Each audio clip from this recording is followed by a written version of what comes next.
I guess. Hydrogen, you could use it. It wouldn't be the worst.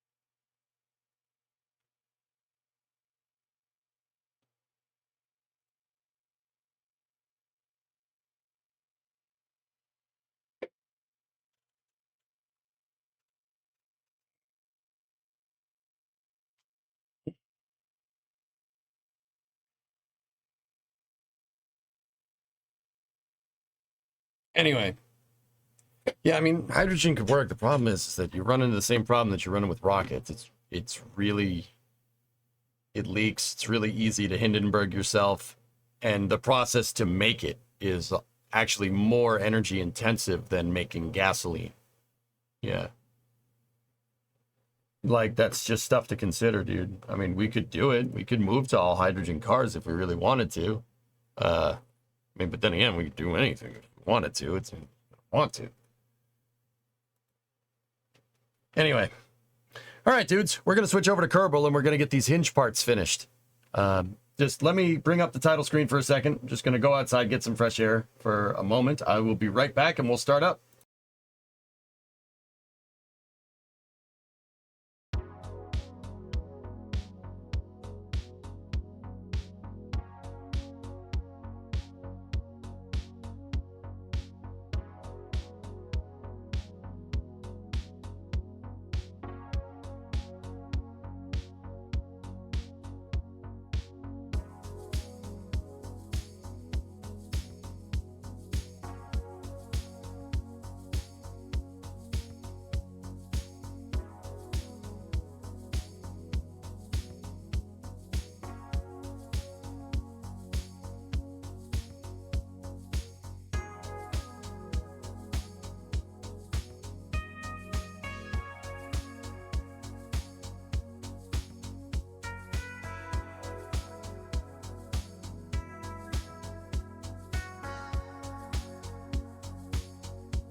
was a time when a meteor flashing through the sky struck man with a deep sense of wonder.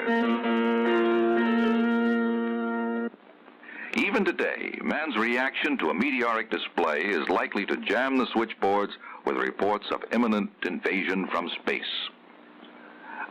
But as heirs to the knowledge, disciplines, and apparatus of the scientific revolution, we are familiar with, and at least partially understand, the meteoric phenomena.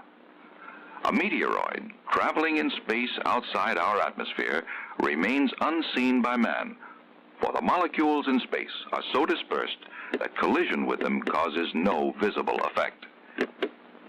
If its trajectory traverses the Earth's atmosphere, it becomes a meteor. Here it begins to collide with more molecules. These collisions become more and more frequent as the meteor descends into the denser air of lower altitudes, causing it to decelerate. Each collision converts some of the energy of motion into heat energy, and the heat continues to increase until the meteor itself becomes incandescent, scribing its visible path through the night sky. Destroyed in the atmosphere by this heating, most meteors present no danger to man. Now and then, one is large enough to survive its passage through the atmosphere to Earth. It is then called a meteorite, and some are very large indeed. Dr. Peter Parameter became interested in meteors early in his career, and once wrote a paper titled, "A thermokinetic description of bodies in passage through a plastic medium of nonlinear density at random velocities and angles, which could be just about summed up with this equation." With this equation, his fellow scientists and designers are able to explain the effects of atmospheric penetration on differing bodies, those with different ballistic coefficients, at various velocities and angles. For example, if two bodies of different weights enter the Earth's atmosphere with the same velocity and entry angle, both the heavy body and the light one will begin to heat up at the same time. But impacts of air molecules slow the light body sooner. This deceleration of the light body occurs at higher altitudes, while the heavier, more energetic body penetrates deeper before it reaches peak deceleration. The total amount of heat generated by the lighter one is less than that generated by the heavy one, whose larger mass gives it greater kinetic energy.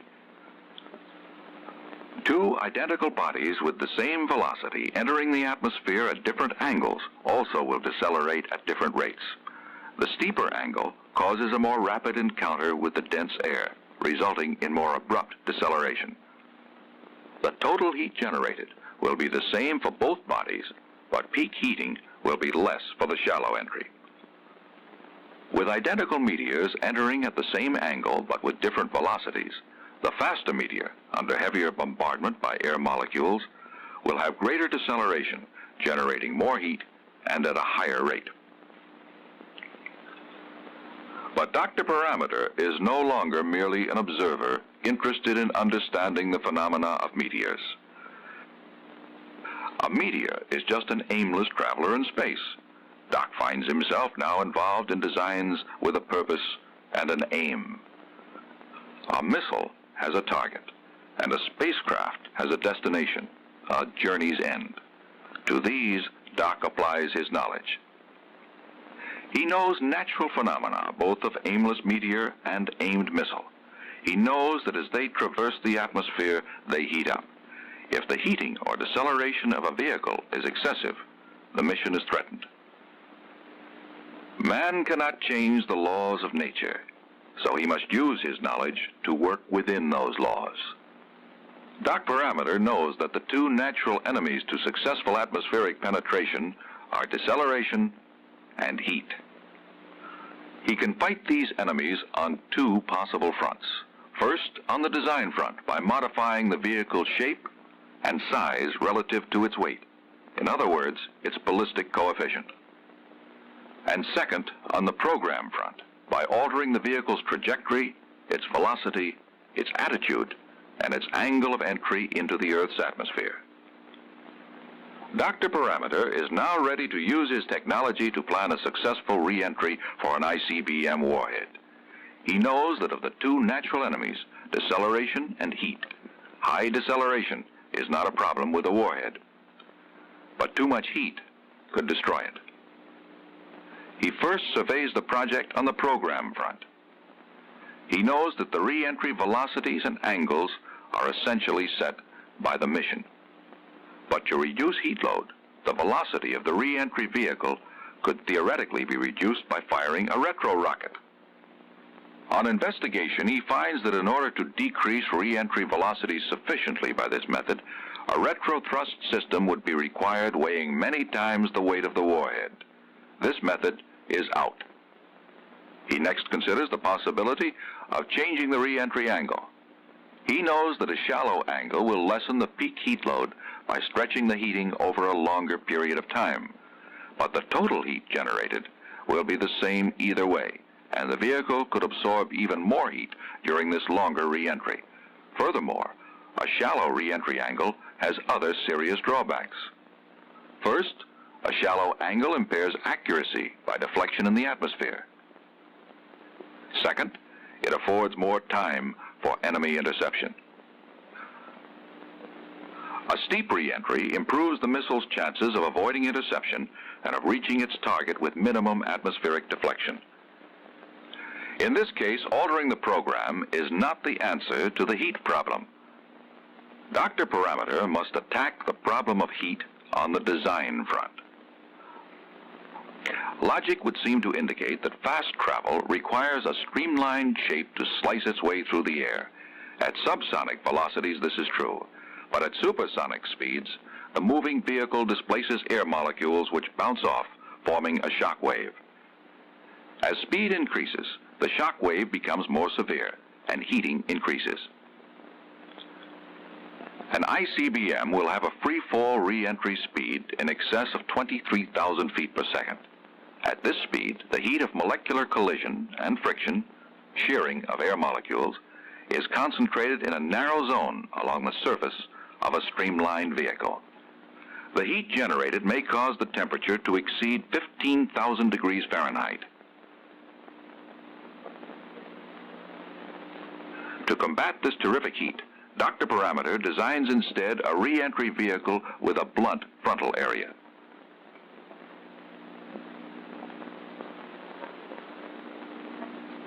The blunt shape creates its shock wave somewhat ahead of the vehicle. This occurs because the atmospheric molecules colliding with its frontal surface bounce back and intercept others coming in, setting up a kind of picket line in advance of the warhead. The peak heat is generated in this area away from the surface of the vehicle. Oh. Although the blunt Always good to shape watch this as a decreases the refresher. peak heating of the warhead to half that of the streamlined shape, it will still heat up to 7,000 degrees Fahrenheit, much too hot for unprotected warhead structures. To further reduce heating, Dr. Parameter must find other techniques in addition to the blunt shape. His first solution is the heat sink. Use the blunt design and add a mass of heat-conducting metal large enough to absorb most of the heat generated during re-entry without melting before impact. It works, but he is not yet satisfied. The weight of the heat sink displaces more than 1/4 of the payload. Furthermore, the blunt design slows the missile, keeping it in the atmosphere a longer time, making it less accurate and easier to intercept. For the greatest accuracy and shortest time in the atmosphere, Doc knows that the streamlined shape is the best, but the heat sink cannot absorb and distribute the sudden extreme heat generated during the re-entry of a streamlined vehicle. Doc reasons, If the heat No. cannot be absorbed, why not eject it as fast as it's generated? the answer is ablation. Ablation. Coat the frontal surface of the streamlined missile with layers of ablative material composed of fibers, resins, and ceramics. This ablative Obviously. coating protects the missile from the extreme heat in several ways. It is a poor heat conductor. Its surface gradually melts away, taking heat with it, and its vapor forms a thin insulating layer, deflecting some of the heat from the surface. That's how supersonic retro The propulsion ablative works. principle combats the heat problem effectively Not and ablation, permits but with steeper rocket re-entry engine angles exhaust. while adding a minimum of weight. The streamlined missile, with its increased speed, affords the least possibility of interception and the greatest accuracy. It does produce a huge deceleration factor approaching 150 Gs. Fortunately, this poses no threat to a warhead. But for manned or other recovery missions, the G load is a most important factor. For manned reentry, this force should be held below 10 Gs. A shallow reentry angle of about 1 to 5 degrees is the simple answer. The shallower the angle, the less the G load. But this will be sustained over a longer period of time. This means a longer time at high speed through the friction of the atmosphere. Let's take a moment to see why this is not desirable. Dr. Parameter? Thank you. Gentlemen, we have here a kettle of water. Heathcliff, we can use you in this experiment. Oh boy, an experiment. Experiment. Thank you, sir. Now, if we may have another kettle of water and your stand-in. Thank you. Now we'll proceed with the experiment. Experiment? We'll add the same amount of fuel under each kettle, but alter the form of the fuel under one kettle to make it burn faster. We ignite both at the same time and compare the results. Splendid. I'd like to point out that the fast-burning fuel, although reaching its intensity quickly, exhausted itself quickly. The heat absorbed was negligible. The slow-burning fuel, on the other hand, gradually increases in intensity. It will generate the same total heat load, but over a longer period of time, and you'll notice more heat is absorbed. Thank you, Heathcliff. Thank you, Dr. Parameter. So although the peak heat Thermodynamics. generated in the shallow reentry is less, the capsule is in the heating regime for a longer time, and without the utmost protection would absorb an intolerable amount of heat. For manned reentry, Dr. Parameter overcomes the deceleration enemy through program with the shallow angle, but he must combat heat on the design front. A blunt shape to cause a detached shock wave, a picket line against heat, and ablative materials for additional heat control. The doc is confident his new design will fulfill the requirements. Now to try it out. He wants low peak deceleration, so the shallow re-entry path is mandatory. This brings him down safely, if a little off target. To achieve some control and accuracy as well as safety, Dr. Parameter has been working on other design concepts, particularly shapes that produce lift. He knows that a ballistic missile is designed and programmed to hit a particular point on the Earth's surface. A manned ballistic vehicle with the same objective is much less accurate due to its design and long, shallow penetration. But a lifting vehicle, which is capable of descending at a still more shallow angle and with an extremely low deceleration rate, is able to change direction. This control gives it wide selectivity of landing sites within a large footprint area. For the shortest range within the footprint, the vehicle is pulled up into a maximum lift attitude at re-entry. This induces maximum drag, causing a steeper, more abrupt descent. For the longest possible range, the vehicle must assume the attitude of maximum lift-over-drag ratio. This footprint, huge at first, shrinks gradually as the vehicle descends. Space shuttle. Dr. Parameter, while considering the advantages of lifting vehicles, is also aware of their drawbacks. First, the lifting structure itself imposes weight penalties, which compete with the all-important matter of payload. Then, lifting vehicles may also spend up to 20 minutes in the heat regime, and being more streamlined, they require a still more complex heat protection system, competing still further with payload. Dr. Parameter, with his associates, has studied the strategy of atmospheric penetration. He knows its natural enemies, deceleration and heat, and has met them on the two fronts of program and design. He has accomplished important objectives. For the intercontinental ballistic missile, the objectives are rapid atmospheric penetration and accuracy. The warhead's natural enemy is sudden, intense heat. Its program? High velocity, steep re-entry. Its design, streamlined with ablation to combat sudden heat.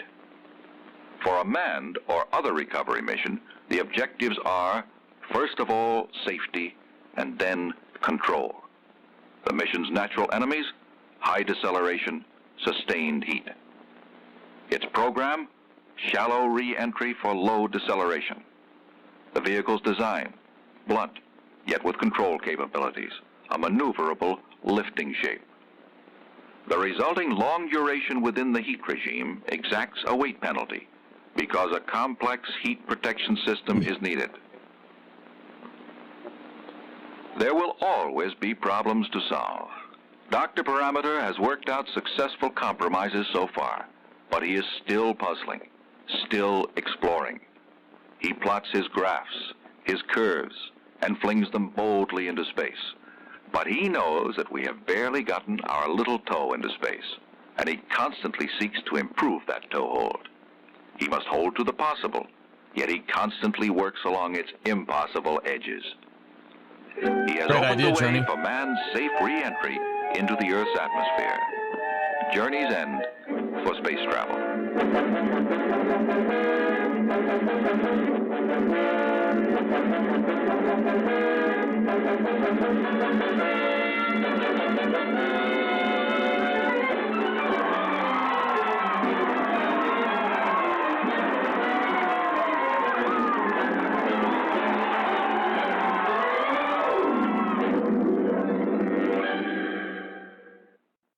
All right.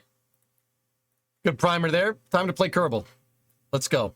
So we're going to finish texturing these parts today. So let's get the, we're already a little bit behind schedule. Let's get the tunage ready to go.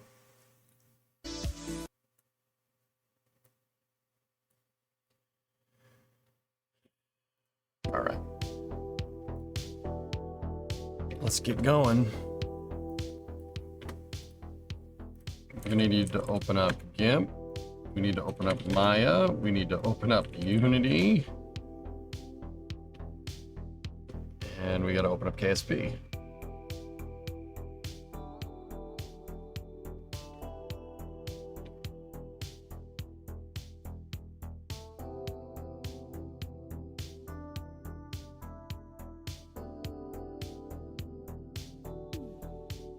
All right, so we're going to finish these hinge parts today. I'm going to bust these things out. I really want to get this done. Having to redo the UVs and stuff kind of put us back. Like, the whole point of this exercise was to learn the best way to do this, to make sure that we can implement this stuff quickly. That was the whole idea. So if we need to make a new part, we can. New test parts too.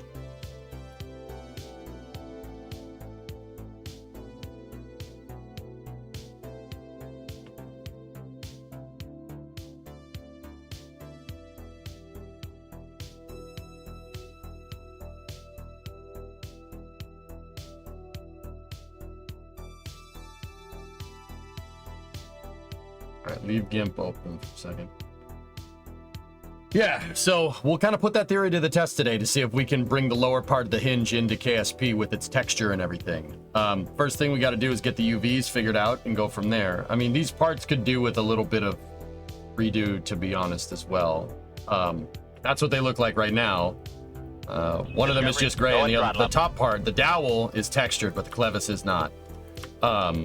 So, hey, Snackless, we've evolved from making hinges in KSP to making hinges for KSP. That's right.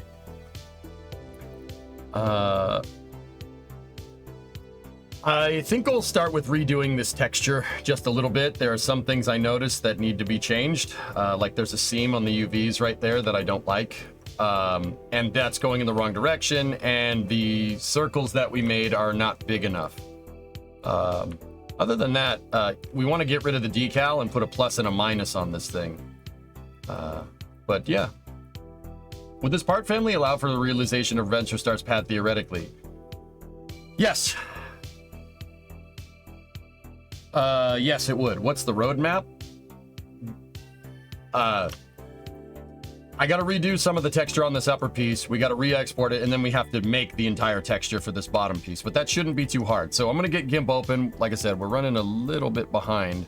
Clevis1.xcf right there. And if I'm remembering right, this image is still scaled badly, which is great, but that's all right.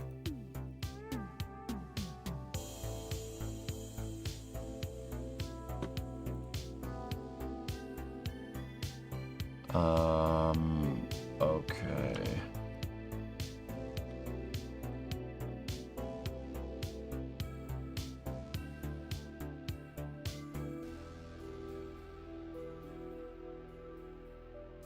Okay, so what we're gonna do is I'm gonna redo the buttons right here, and then the top dots thing needs to be going in a different direction.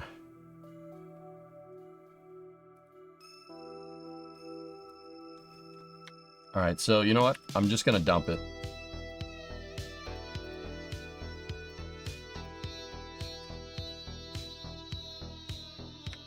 We'll just redo it. Get rid of the dots, I don't want them. Unfortunately, we're at a much lower texture res than we were before, but that's okay. The other thing is the decals, the stripes. I don't want that. We want the plus and the minus. That's what we want up there. The thing is, I'm not exactly sure how to...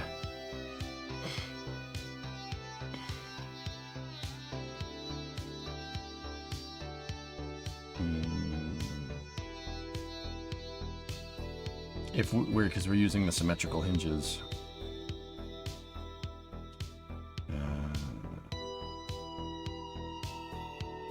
I'm thinking.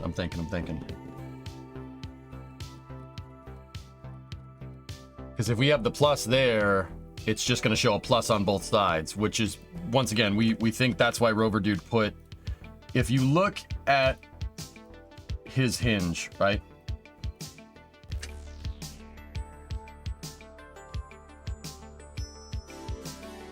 If you look, there's an extra plane of geometry right there where the plus and minus are. I don't think that's an accident.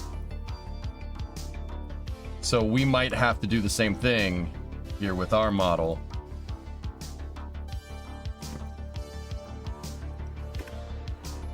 That shouldn't actually be that big of a deal. So let's go in here, make a plane.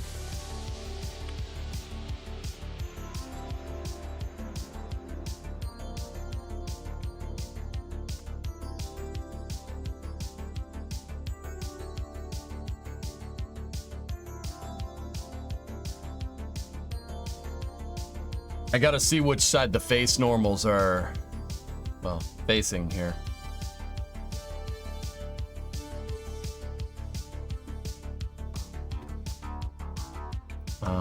Actually, hold on.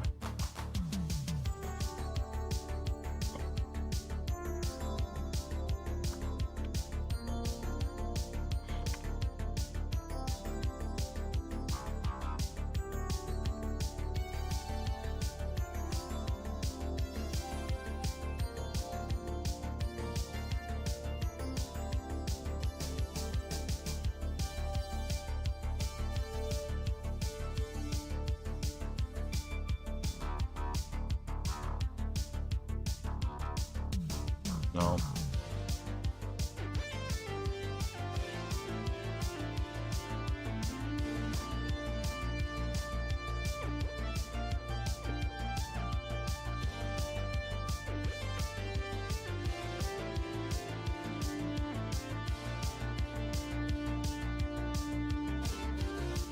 You like it, Galactic? Oh, I'm glad you do.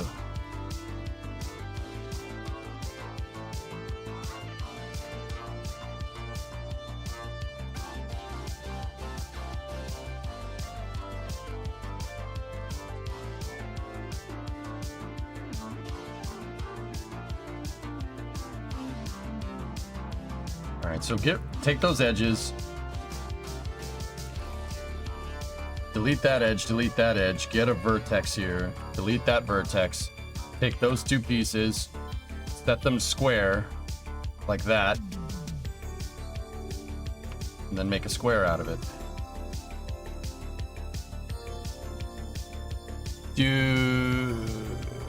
Go into UVs, do a planar map on there, right?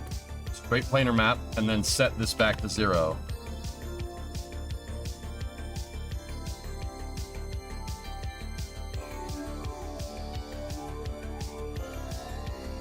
Now take that, scale the vertexes in, and move the vertexes out a little bit, like that.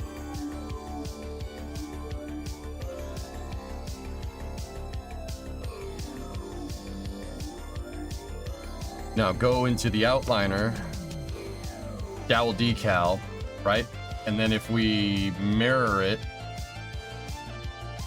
nope, we can't mirror on the axis that we have it set to. So let's mirror positive Z first. There we go, right?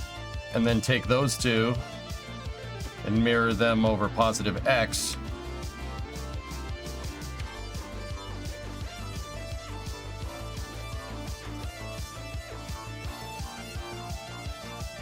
Remove those transforms.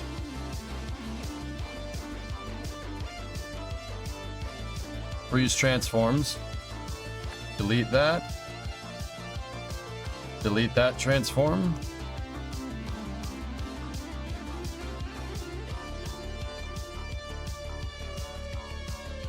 Okay, that seems to work. Get rid of those for a second. And then what I'm going to do is in my vertex group, just so we don't get Z fighting here, guys, what we'll do is we take this and we just move it a little bit. Just a smidge, move it a little bit out.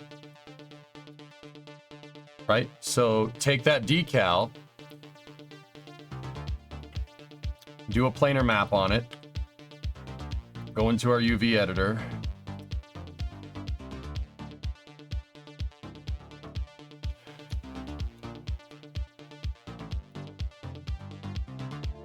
load up shading. Load up shading. Yeah, it's flipped. So we have to flip along U.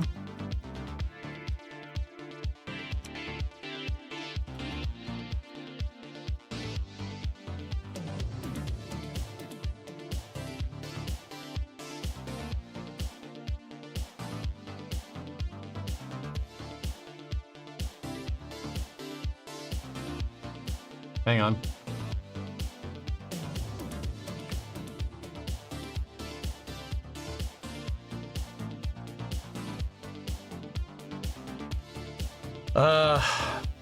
Let me go into my hypershade and make sure that the UV texture is applied to it.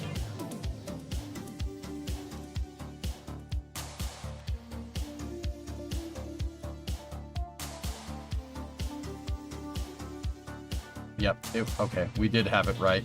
All right, the face is backwards, that's all. Flip it around, set the scale.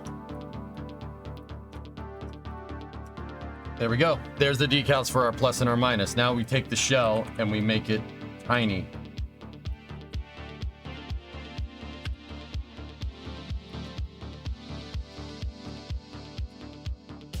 All right, cool.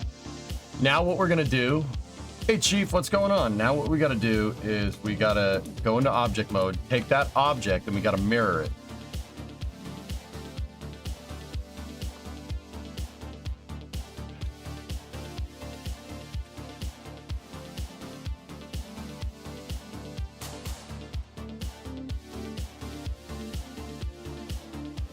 Let's just make sure that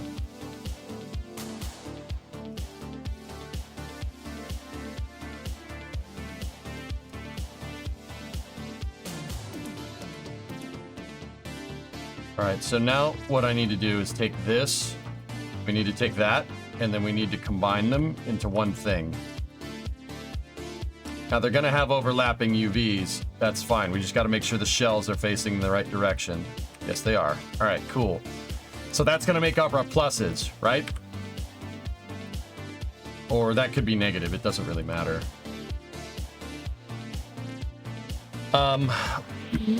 What we'll do is with that new combined object, we take it and we set its pivot point, snap to origin, just for now. Because then when we go to mirror this piece, right? Z positive, right? There we go.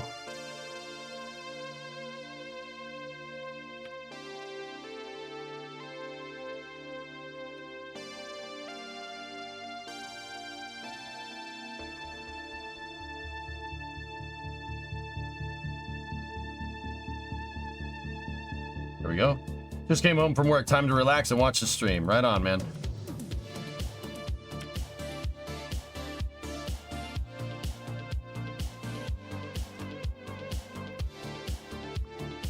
All right, now, where would we have room? Down there. Perfect. Take these two things. Take the two shells. Move them down there. Take these two shells.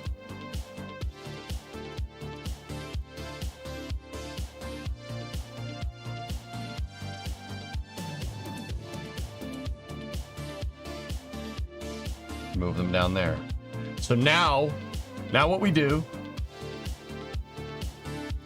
go into object mode, select the two faces there, select the two faces there, select my main object, combine all of them.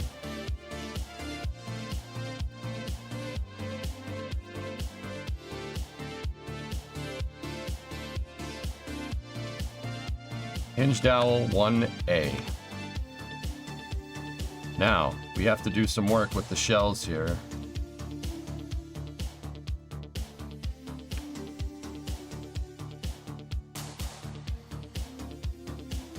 And then we can use the exact same texture for this, right? We can use the exact same texture for this and just put a plus and a minus there. Done. Easy. We'll do that instead of the striped. So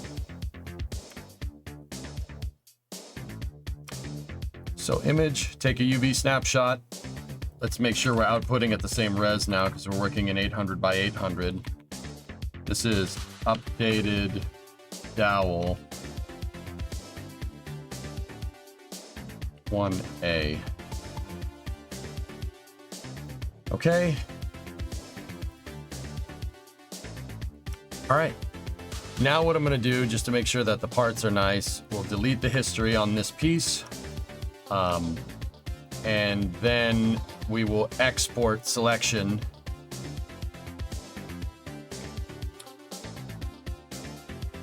We'll export this as dowel 1B. Block dowel 1B. All right, cool.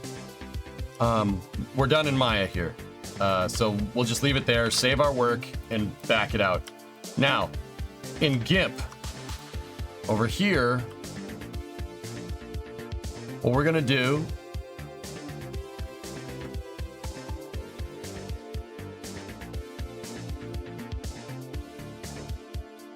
that fresh air, nice.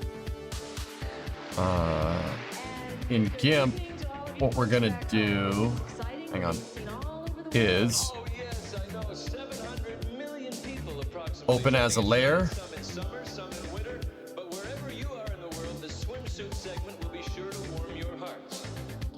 Our first group, our first stop, will be on the grounds of the world-famous National Palace Museum, which houses Chinese treasures dating back some 4,000 years. Well, let's hit the road. Open. Bingo.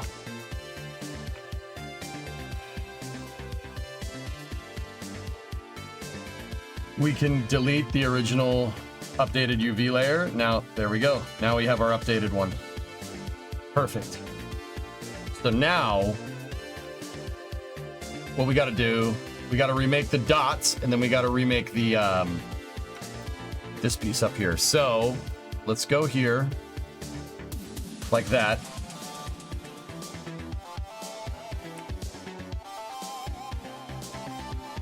We'll just call that the top plug.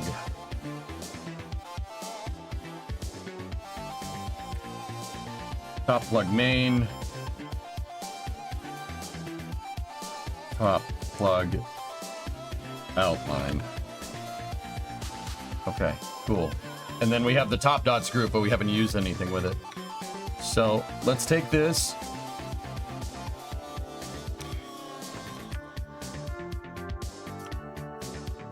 And let's make this a little bit bigger.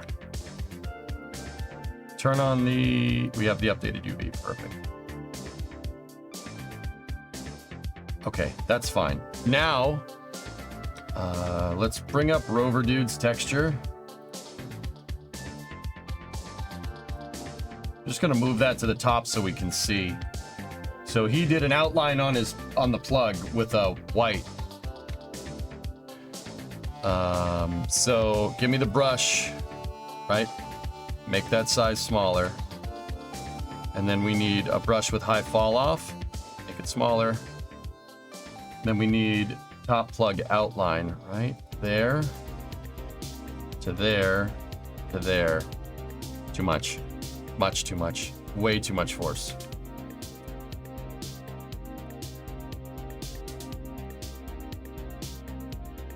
That's good. Good fall off right there. See how it fades on a gradient? We might even want to go a little bit smaller with the brush. Let's go from there to there to there. Now we're talking. So that's the outline. And now what we got to do is go into my color palette, get the eyedropper, and eyedrop that color right there. That one, the darkest. So now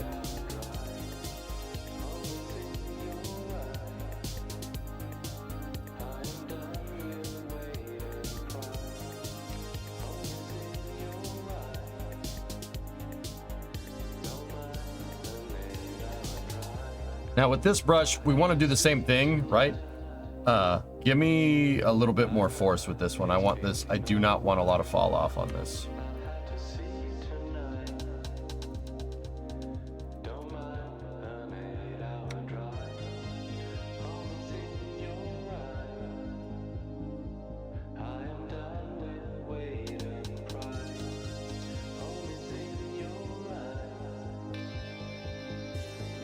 Now we're gonna fill the rest of this in, but yeah, you can see because we had that gradient there, because we have a fall off on the brush, it left some outline there. It's not exactly what we want. It backfilled it. Mother trucker. All right, fine, we'll just paint it.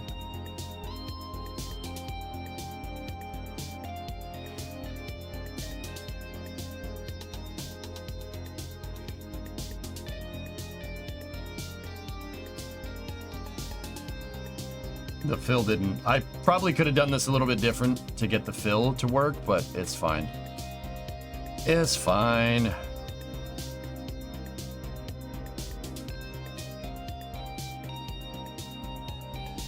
All right, cool. That's done. Now we just got to do the same thing with the circle. Elliptical select, fixed aspect. Now we know that our dots weren't big enough. We didn't make our dots big enough, which is fine. So get into the brush here, and we want a hard tool here. Flip back over to that white, and boop. We don't want it on that one. We want top dot. Boop. All right, now flip this back over, right? And then make the brush a little bit smaller. And then give me a gradient brush with a harder or softer fall off right there, and boop. Nope.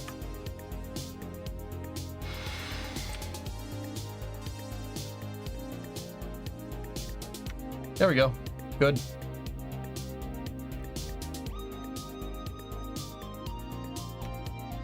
There's our dot.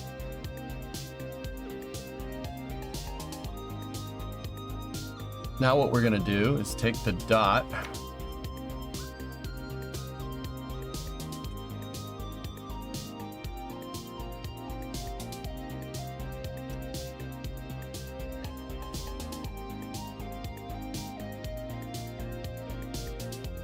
put the 3 dots there, and then we want to merge down,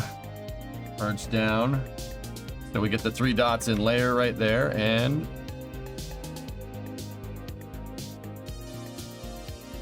move them into position. Dunskies.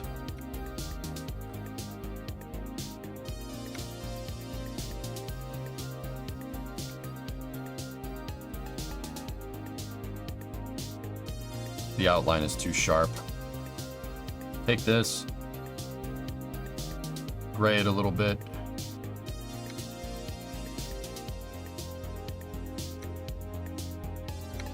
Much better. Just, yeah, it needs a little bit more.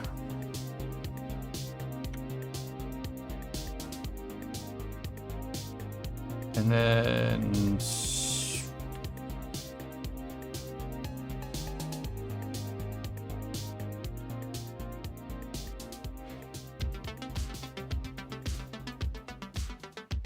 we just gotta smudge out the outside of this. There we go. There we go. Yes, there. The joys of texturing with EJ.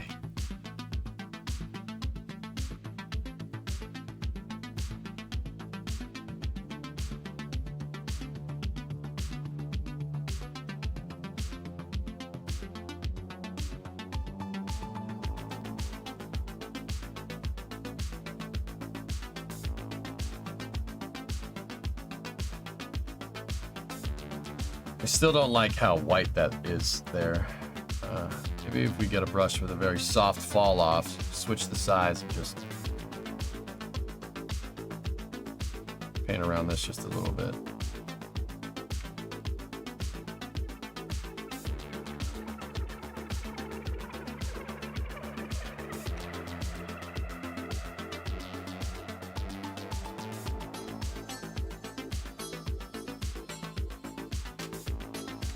There we go.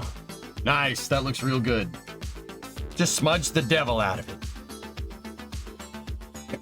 Cool. All right. Now what we're gonna do is we're gonna make a new layer here. Plus. And here's what we need to do. We need to go into our background color because this needs to be on an alpha channel, right?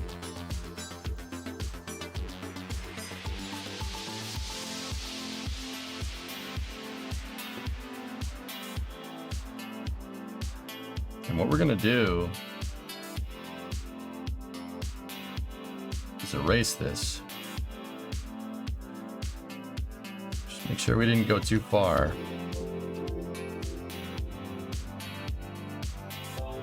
I hope it can load an alpha channel with the DDS compression, but it's okay. So the background color, we needed to erase a little bit here. I want nothing to be there because when we go to make the plus, actually, you know what? We'll make the minus first. Minus.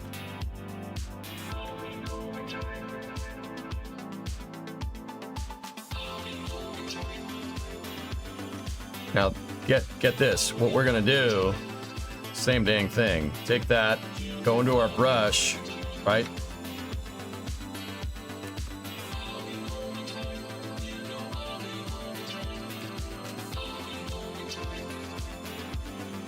Nope, we need the brush with a lot of fall off.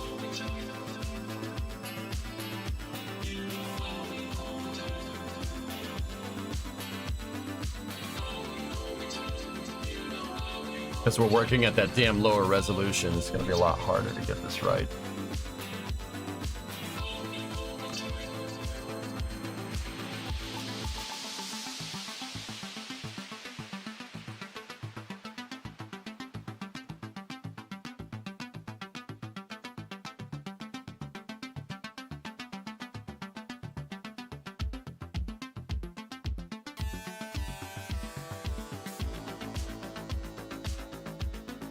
Just beat the devil out of it.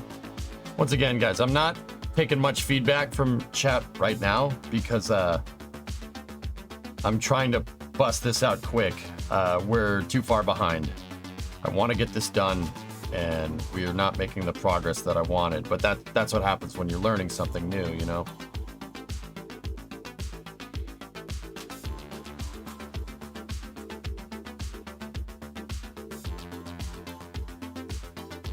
Cool.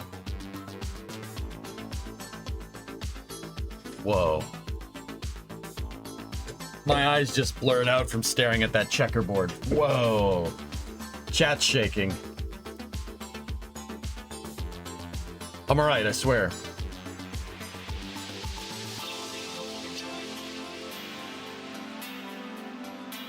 Alpha channels will require DXT5. Okay, Alpha. That was crazy.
Why would that do that way?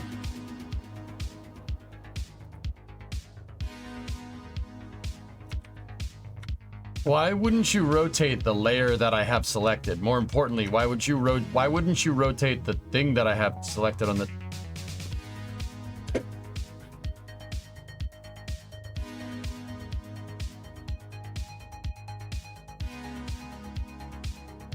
I don't understand GIMP sometimes, dudes.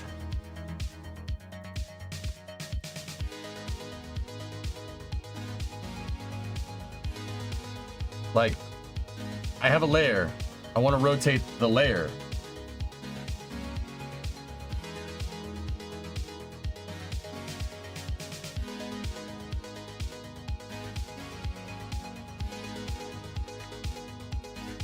I'm trying to just rotate the duplicated minus sign 90 degrees so we could just make that minus sign a plus sign.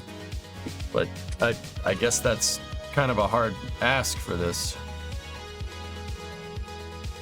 Oh. Okay, let's try that. Holy shnikes, there we go. What? Yeah, you gotta set the rotate tool to layer.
Oh man, this thing is so counterintuitive sometimes. What the frick? Where'd it go? Enter. It's storing a transform?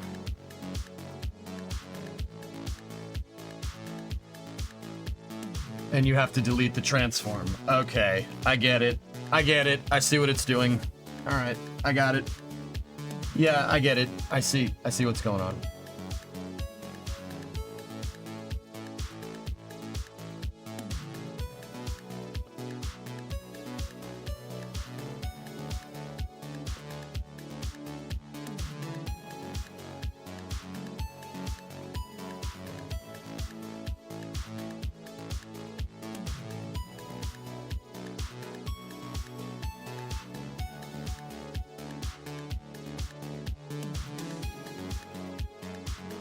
Good.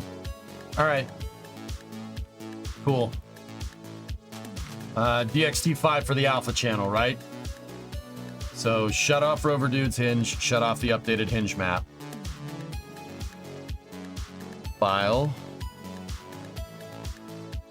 So first of all, save our work. Second of all, export as. Oh. Yeah, okay. Save. Save as. This is hinged dowel 1B XCF. Okay. So the first thing we got to do is delete that, and then you have to flatten the image.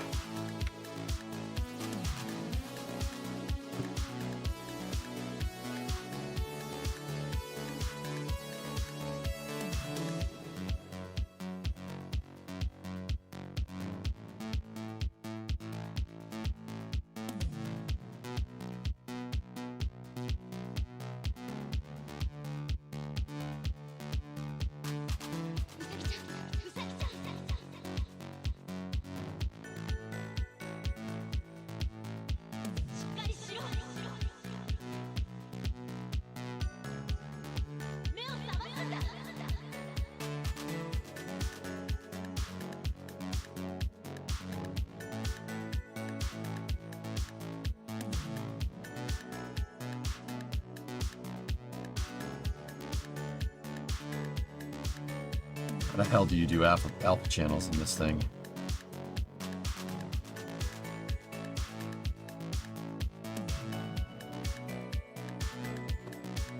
You know what? Screw it.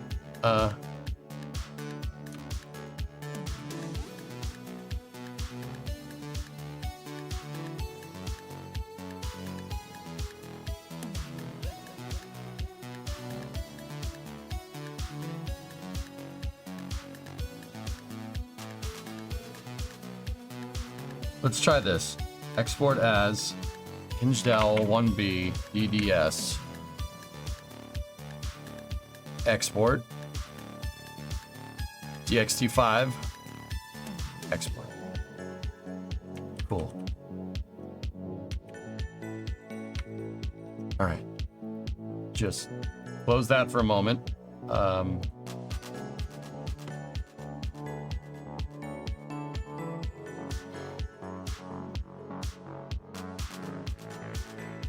Open up this window. We need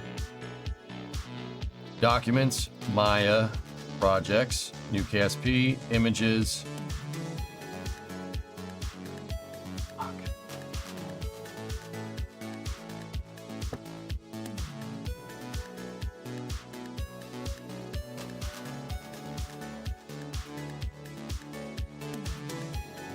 The alpha channel's there. It's just if I flatten the image, it goes away.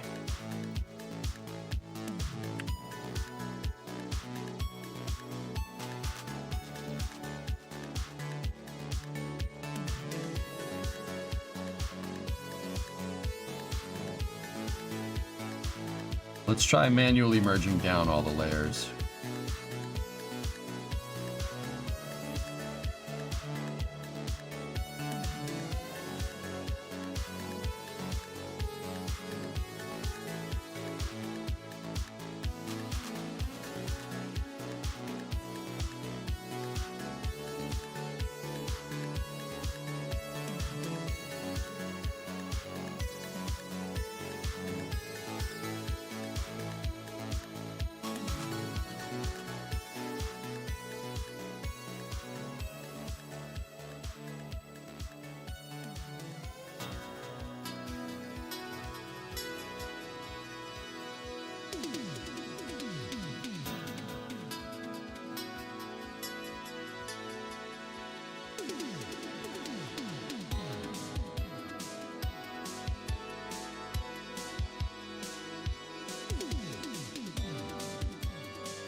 DXT5 export, baby. You have to use a layer mask to put things in the alpha channel, or you could just brute force it like we just did. Wait, what the hell? What's wrong with that thing?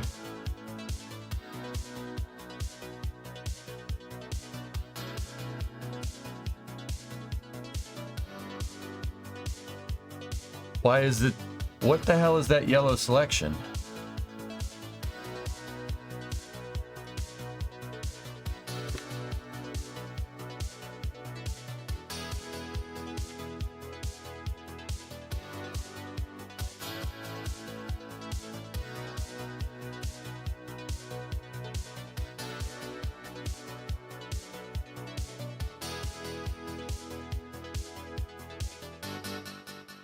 The layers all have their own canvas size. Layers. Okay.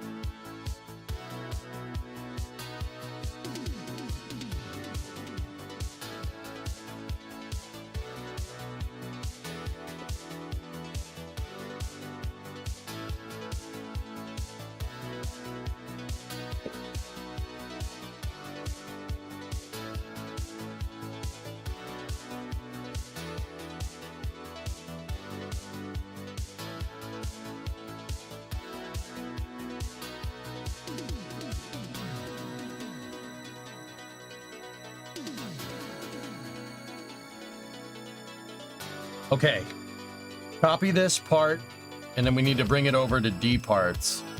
This is hinge dowel 1B. Paste it. Okay, cool. Now go to hinge dowel 1A, get that CFG, copy it, paste it here. Hinge dowel 1B. Now let's go in here like this, switch everything to 1B so when we export in Maya or in Unity, we get it right. And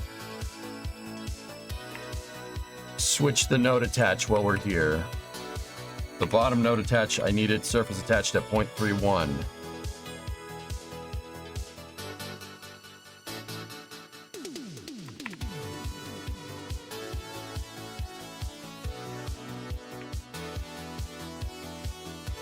You know what? That's something we mess with later.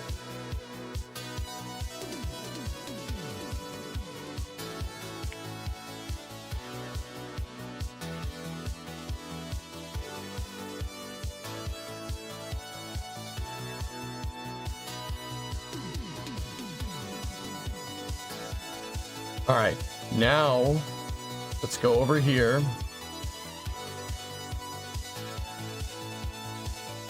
Let's take this, copy it, go into mats, show image. We need to show that in Explorer. Materials, paste it, 1B, good. There's 1B, take 1B and apply it. Oh yeah.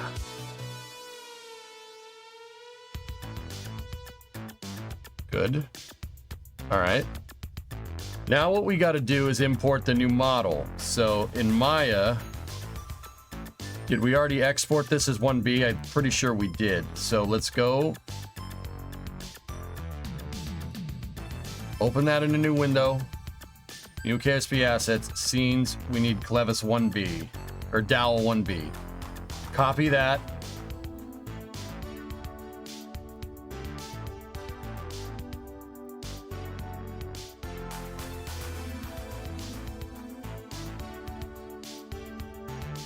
Models, paste. All right, get rid of this.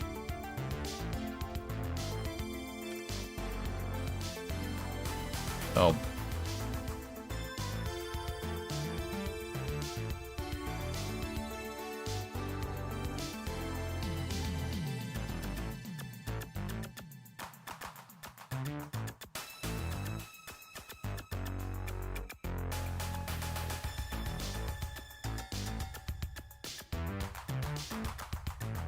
Nope, no good. Delete that immediately. We didn't set origin point on our combined geometry. That's fine. Okay, cool. Take that piece, export selection, rename 1B, FBX. Replace it. It won't support the shader. We know that already. Models.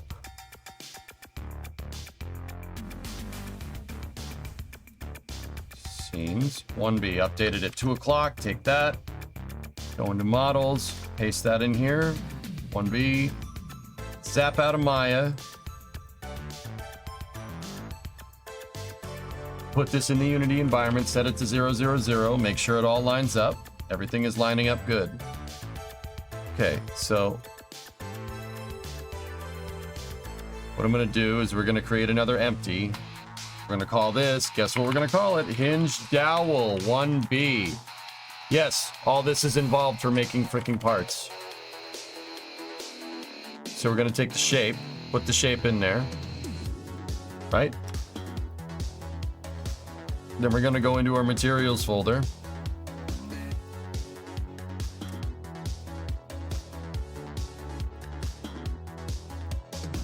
It did not render our alpha channel.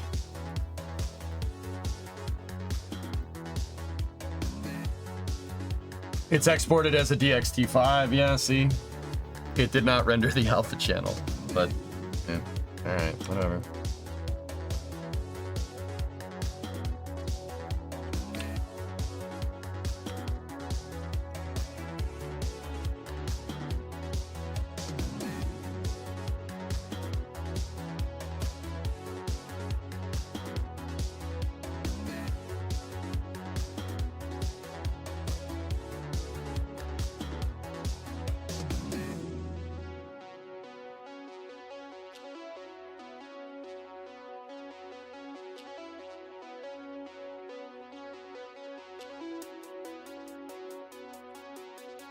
You want it? Then work it. You need it? Then earn it. You want it? Then do it. You need it? Then earn it.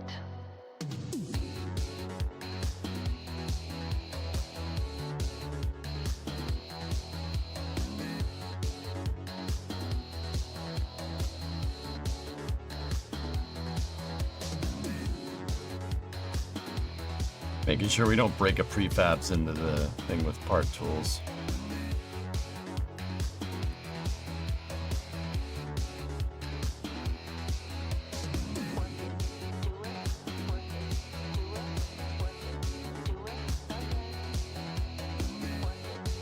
Those have the updated gliders. There they are. Good. Good. Good. The plus and the minus are there, but once again, it didn't render the alpha from what I can tell. But you know what? It doesn't look that bad. They look like stickers, so I'm kind of cool with it.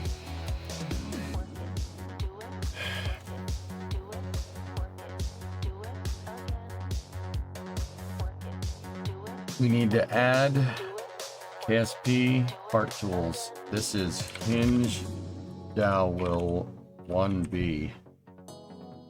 Set the URL to dparts. No texture writing. Now we got to go in with the colliders here. We need to physics, add a mesh collider, and delete our mesh renderer. Okay, good.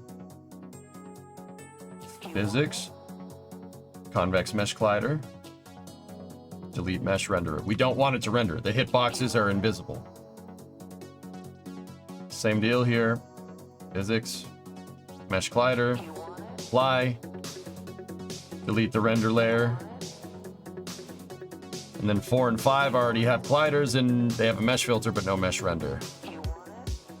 Okay.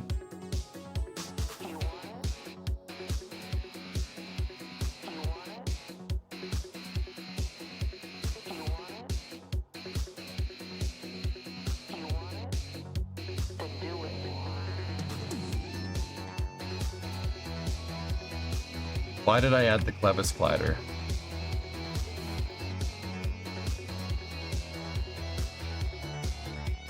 That was dumb of me.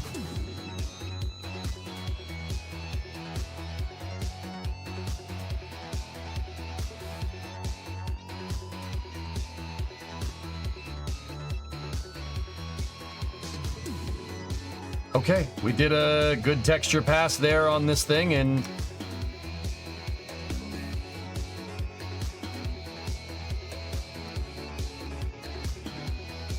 Hello, have I missed the news of space? Space news is at 5. You're a rat. Also, how goes the Kerbling? I thought KSP2 was dead.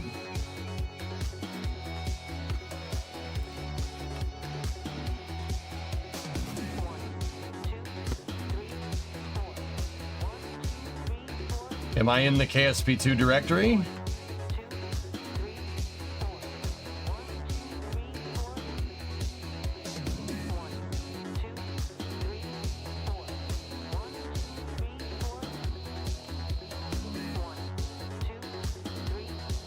I don't play KSP2 anymore. Nobody does because it's terrible. Yeah, that's the end of that sentence. Dead game, homie.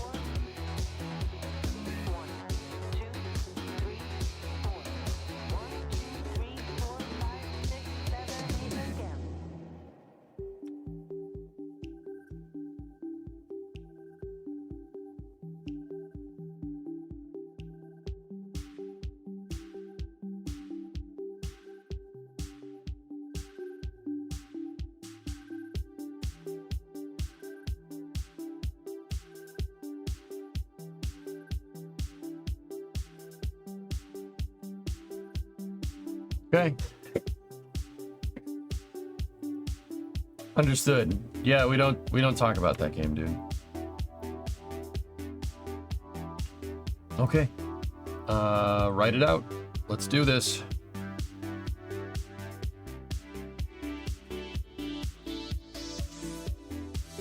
D parts. Dowel 1B, copy it. Hinge dowel 1B, paste it. We have our MU, we have DDS, good. Back it out. Take dowel 1B, copy it. Go into Kerbal. Game data, EJ, parts, paste it. We can, you know what, I'm just, so we don't get confused, I'm just gonna take this and I'm gonna put this in old versions. Paste, go. All right, excellent. We do have Kerbal open, we have to quit, so. Yeah, Surat, I don't play that anymore. I don't play that game. Kerbal 1 is infinitely better. I'm back to make it. I'm gonna make parts for KSP 1 now, though. All the parts that I always wanted to make for this game, because we don't have to worry about it getting updated anytime soon. So there's that. Trust me, this part will be used. It's a good piece. It looks like one of the hinges in KSP because it's designed to go with it. So if we go to hinge dowel master. Or no, not that one.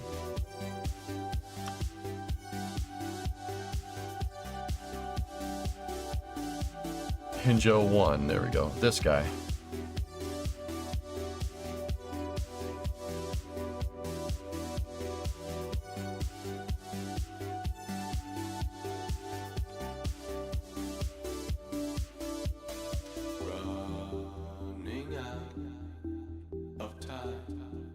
See? Check that out. It's designed to work with the robotic hinges in game. The hinge is upside down, by the way. You'll see it go into KSP in a second. This top piece. Then we got to texture the bottom one. Texturing the bottom one shouldn't be too hard. That shouldn't be complicated at all. It's just more of doing this. In fact, we should copy this piece, and just put it on the bottom. I poked the hornet's nest and been stung. I'm not dying, man. Just telling you. Sick. We should give this a normal map, though. Yeah, we could probably just copy a lot of these. A lot of this stuff, we could just copy it and reuse it. The UVs should be good enough.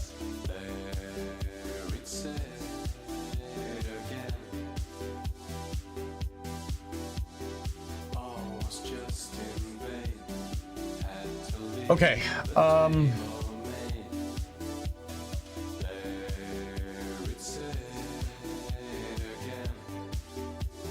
what's the plan and the idea? I'll just show you. Watch.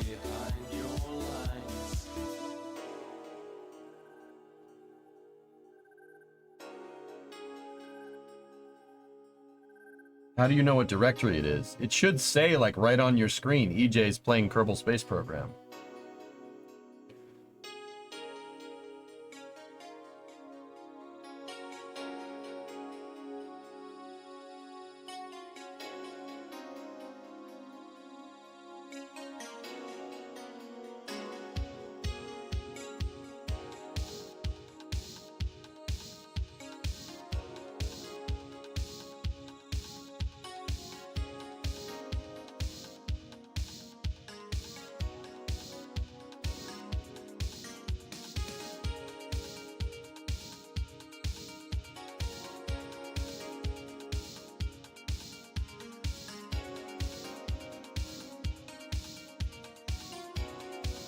Hey, Milieu. What's going on? Long time no see.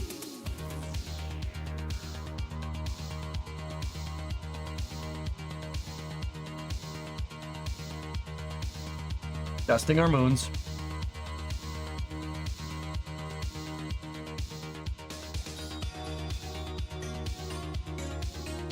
Maybe they changed the UI, Sewer Rat. But yeah, it usually says, like, it should say, like, right there where I'm playing, like, an icon of the game that I'm playing. Unless they change the UI, guys. I don't know. I usually watch through the dashboard.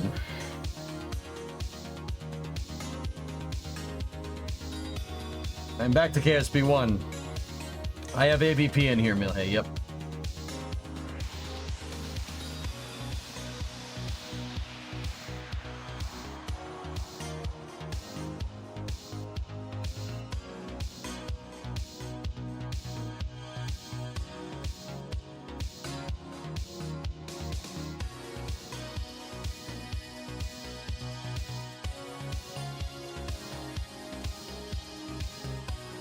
Now return to the safety of the VODs.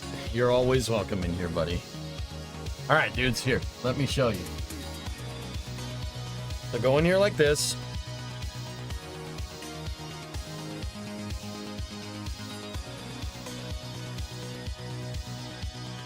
It didn't flip the texture that time.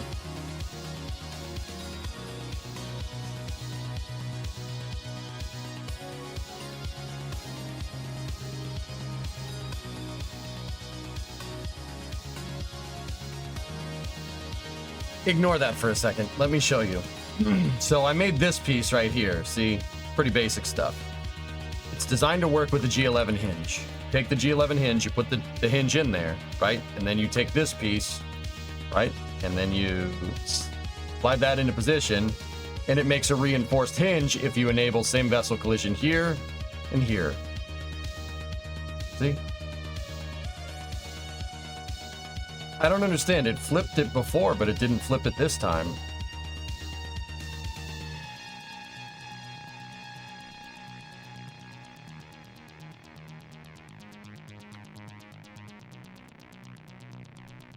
It's showing Hearts of Iron 4 2016 on YouTube for you.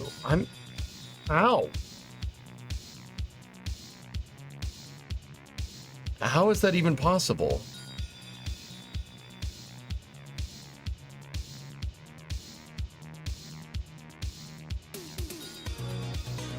What?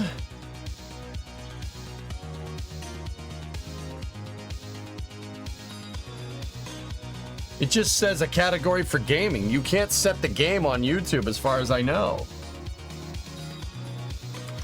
Is this for the supersized mega pad by any chance? That's kind of what... Yeah.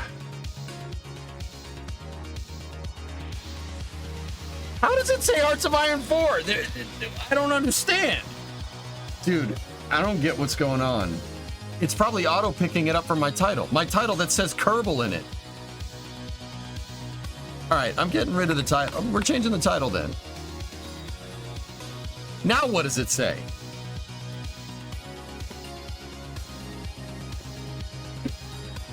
What the heck's going on?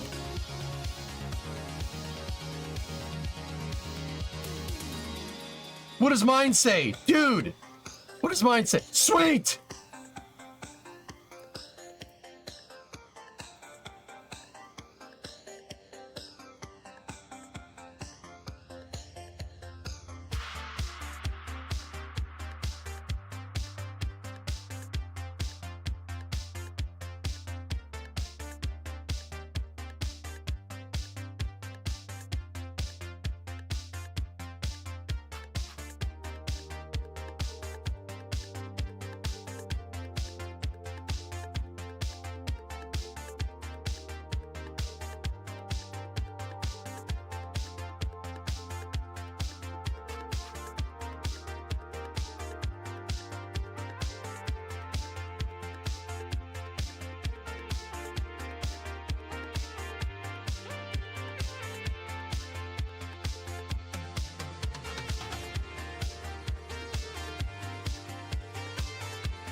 It says KSP now.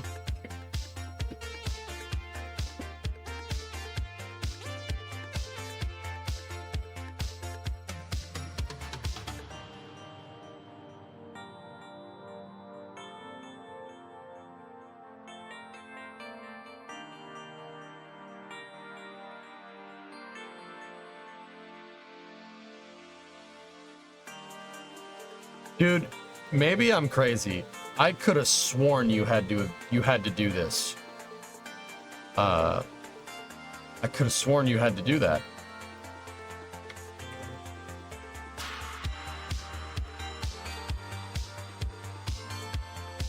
When we did this yesterday, you had to do it. You had to do this way.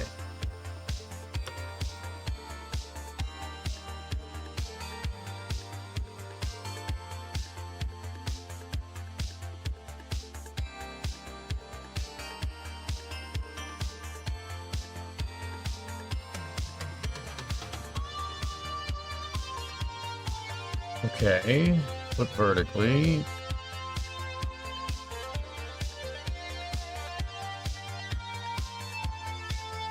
Copy. Now 1B, paste, replace. Maybe you have to just do it for KSP, but it reads it correctly in Unity? I don't know. All right. That should be right.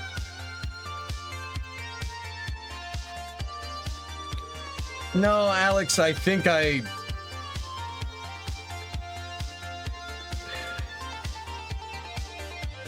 don't know. I flipped it for Kerbal, but not for anything else. We'll see if that fixes it.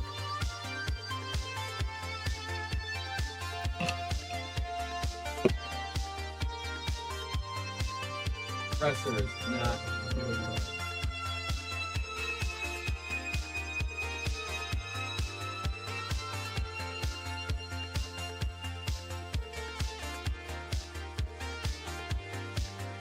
I don't know if you guys can hear the compressor on the mic. It definitely was not happy.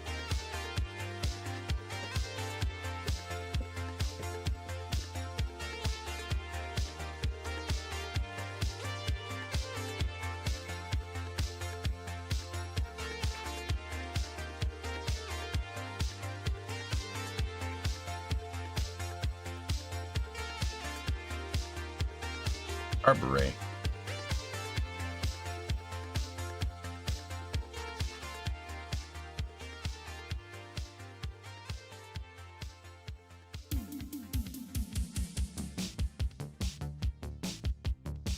RB Ray is the original creator of Eve.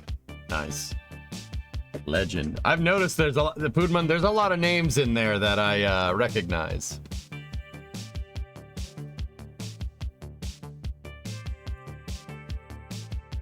Maybe shrink the vertex face so when show plus minus remain. Show blends in.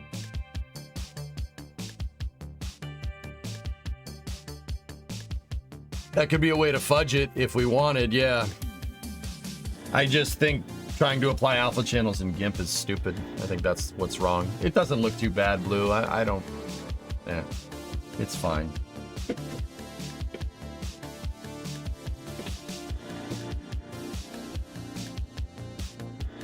You bitch! Excuse me.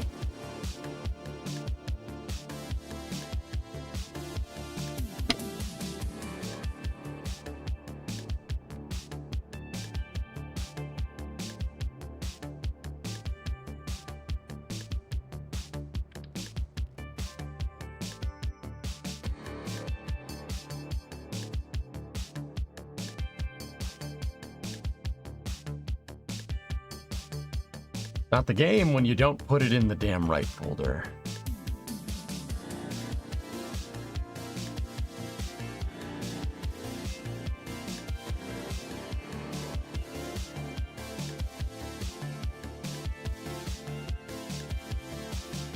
You gotta put it in the right folder so the game understands where to look for it. Because now, yeah. Okay. All right, I'm gonna go uninstall. Discovery, go and throttle up. My life. I'll be right back.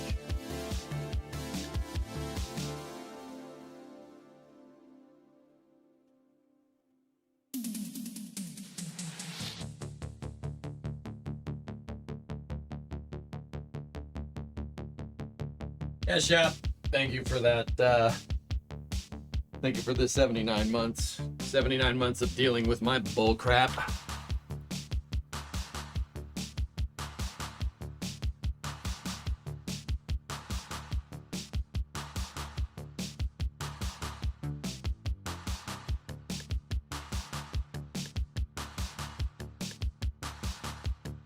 Yeah, see, I know Shotch, dude. I know that guy. Shotch is cool.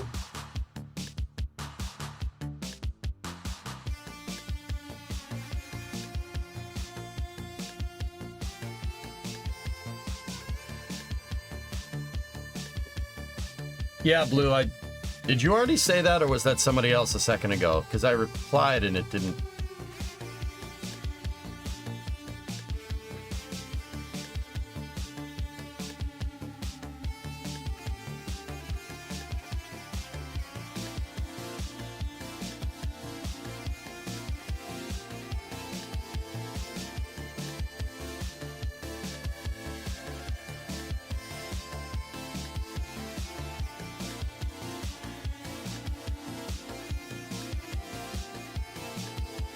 Yeah, we could cut the UVs if we really cut the geometry to be the plus and the minus sign if we really wanted to.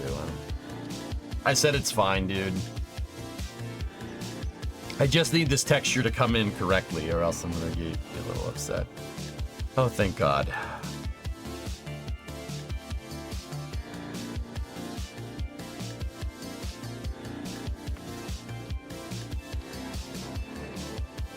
The holes are a little on the big side, but that's okay. Cool with it.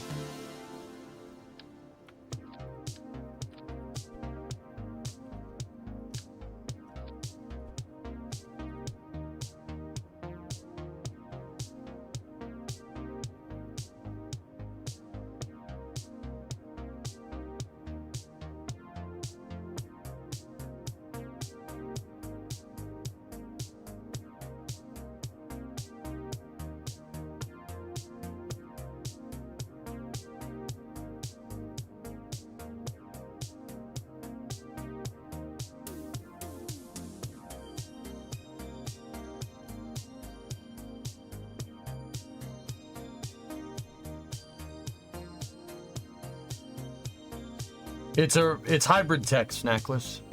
That's what it is. It's hybrid tech.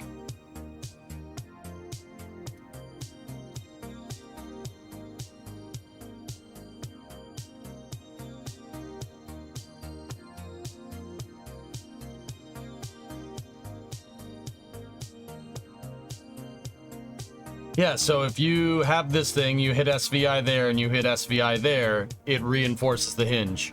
I basically made the collision box for this piece do the exact same thing that our hybrid tech hinges does. There's a collider here, here, here, here in 16x symmetry all the way around. Yeah, it's just a hybrid tech hinge, only instead of being in a whole part, it's just a collision box for this piece. So like if you look, right? Check this out. Look, see? You're not selecting anything. That's hollow. And it's to the exact spec here. Now, the pin, the dowel right here on the top part, right? I used the RCS ball collider. The RCS ball collider was made in Unity, and it's a spherical collider. So you know how the RCS ball is a perfectly smooth sphere. There's no like edge faces on it, right? Because it was it used a collider straight out of Unity instead of a collider that was custom made. Somebody just didn't bother making a collider for it for whatever reason. There's two RCS balls here. Yeah, right there in each pin. So like I said, it's hybrid tech, but it's a part that this is a thermo bearing, but it's a way stronger thermo bearing. But that's what it is. It's doing the exact same thing as that.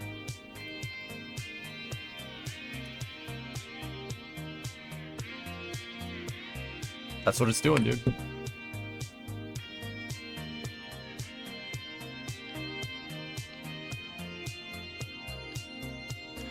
Dude. Did I? my plus and minus correct? It is. All right. Excellent. Oh, it's right. Thank God. Okay. Excellent. All right. That part, 1B, that's done. Part's finished. We just got to texture this last part and then we're good. Cool.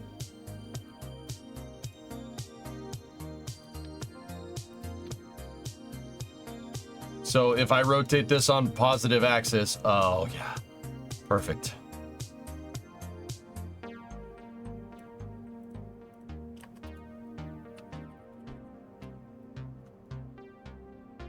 We need to adjust that.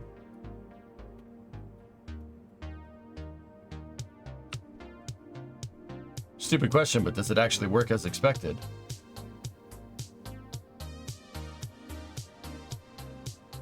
Yeah, sneaky. I got one of these hinges to hold up. I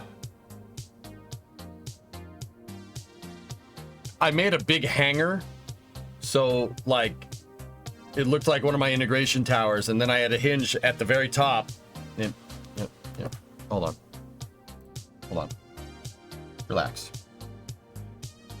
No, Joe, I actually adjusted the gliders, put them in Star Raker. I don't know what this is gonna do with Star Raker, but cool.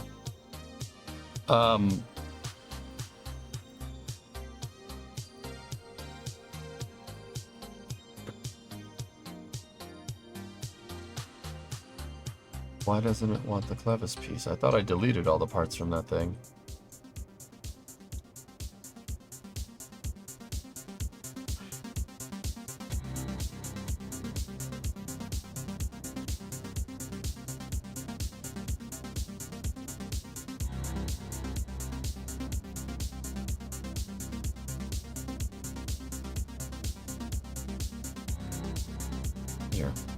Here we go. Watch.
You know good and well what would happen with this thing.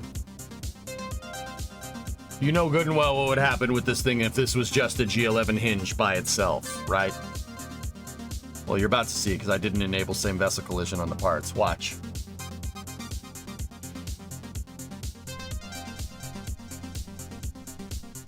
So look, even with the tank empty, all right? Here's the thing, the stock hinges will start to bend. See, they'll start to bend and they'll start to flex. If we enable same vessel collision on both of these, it snaps into position. All right, so just for funsies, let's put a rock on this tank. You know, let's rock it back and forth and then load it up with 280 tons of fuel.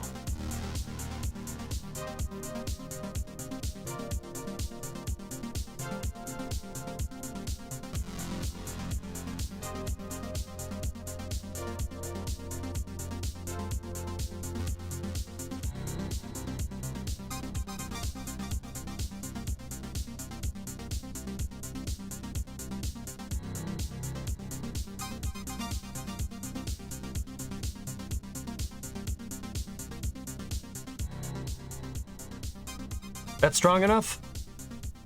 Here's what it would do without it.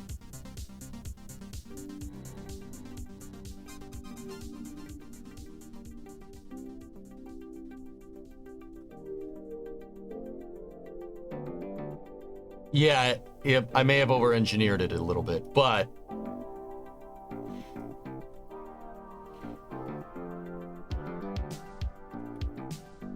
You don't know my mom, Panta. You wish you did. You're not cool enough, sorry.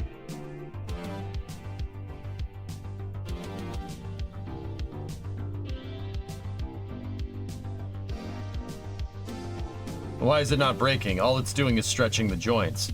If we time warped right now, this would explode. It would. We have a hinge that's loaded up big time. There's a lot of potential energy here.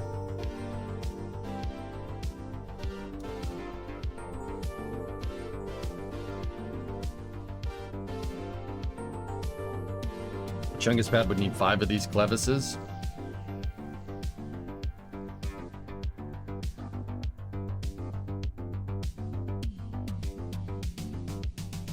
Yeah, most likely. We put these hinges, I did a modification to the small SSTO's pad. We put these hinges on there, and the hinges were so damn precise, it knocked everything else out of alignment. So much so that when I went to load the SSTO up, it fell off of its hold down points. Couldn't make that up.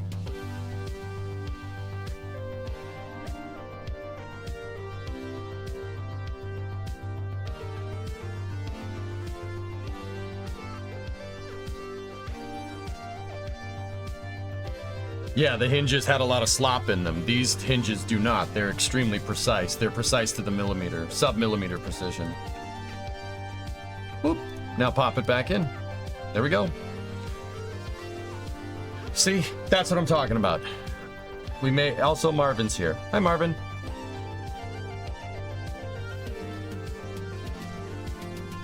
Now warp? Oh, yeah, sure, no problem.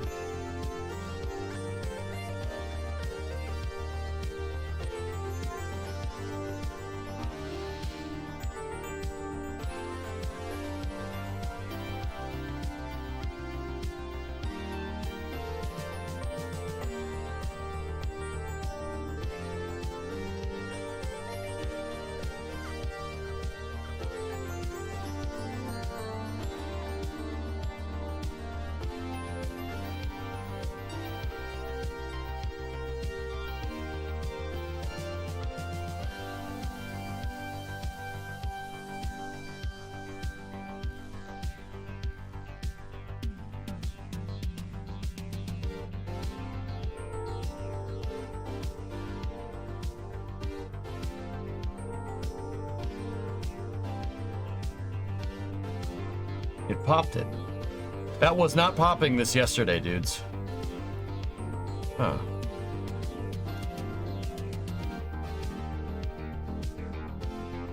That's peculiar.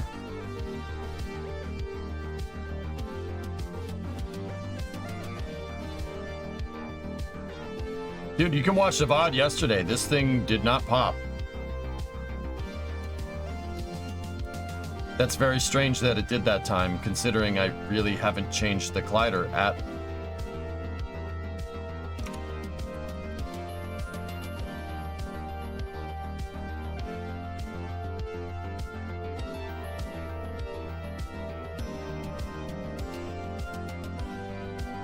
Yeah, no, haven't changed the collider since yesterday. I just double checked it.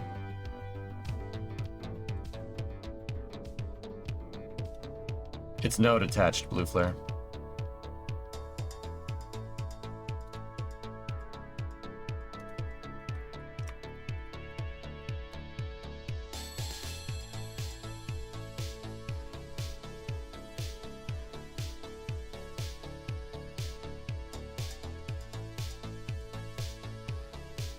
But the crazy part is, dude, see how much that stretched under time warp?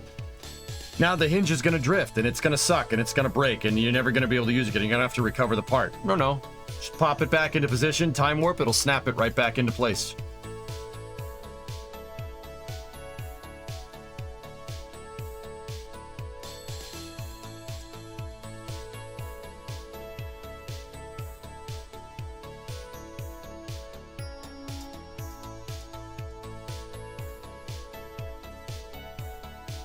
See?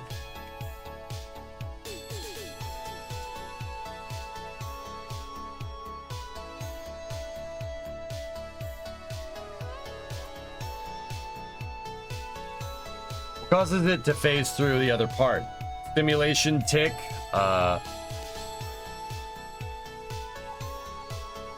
jiggle is... it's just because the tank is like 20 tons by itself, dude. You can reload database. I just like restarting KSP to be sure. Yeah.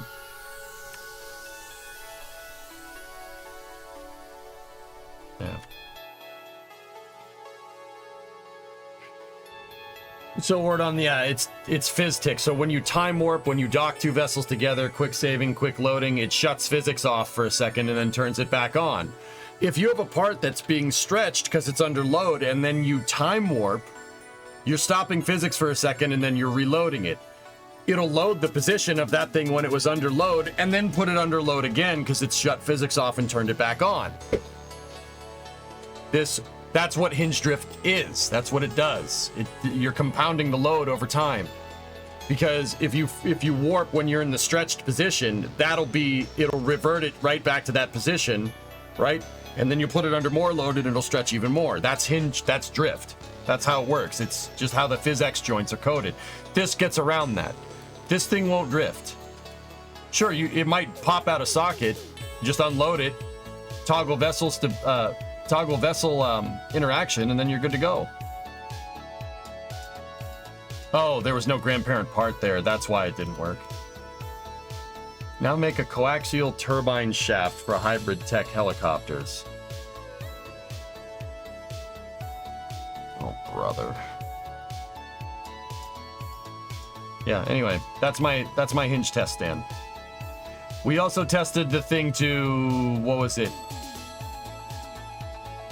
We put the hinge on its side and then twisted, like we put the hinge this way and then we twisted that same tank on it.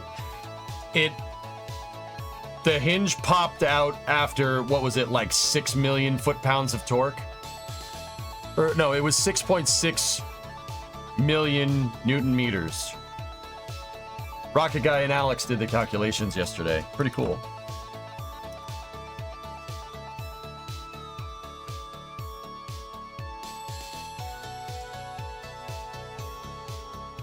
The tweet's not loading. Give me 1 second.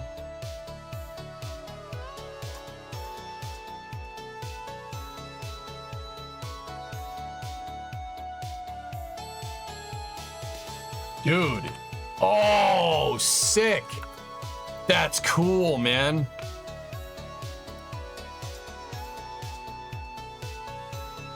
Atlas Conic Interstage Adapter. Centaur 3. Oh, hello, baby. Conic fairing adapter. Yeah, let it right down there. Centaur forward load reactor. Oh, that's kick-ass, man. CFLR. Cylindric fairing.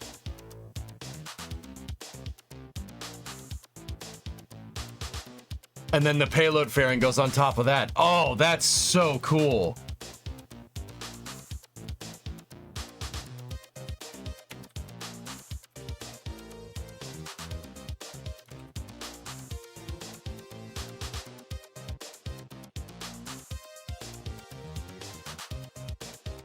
We need to... Yeah. Where's the horns?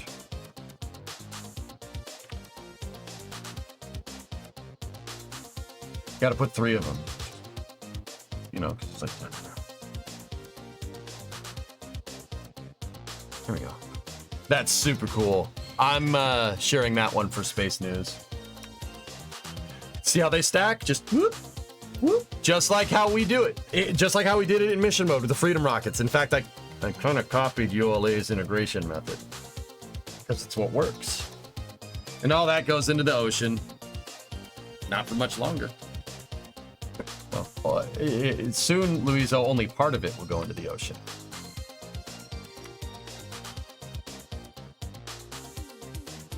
All right, sweet dudes. Let's go into Maya here and hinge upper. And now let's open up hinge lower. There we go. Levis, its UV should be good to go. Yep.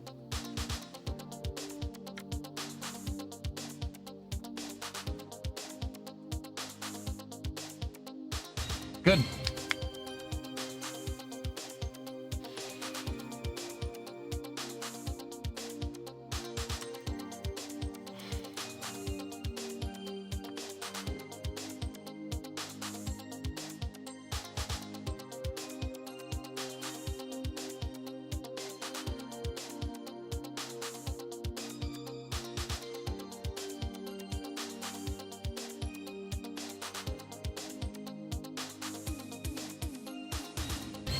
I'm just trying to see where the UVs are. Okay. Okay. Okay. Yeah, this shouldn't be too bad at all.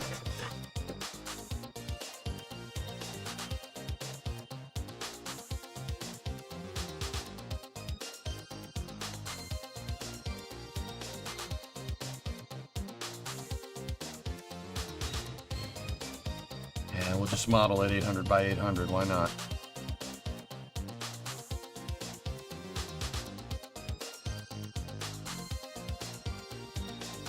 Install 1A overwrite. Good.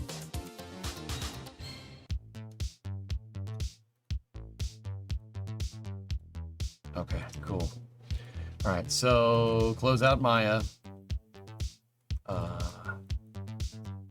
And then we need to go into the Gimperino.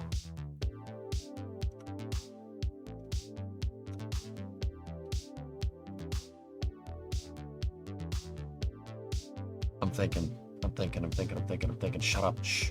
Shh.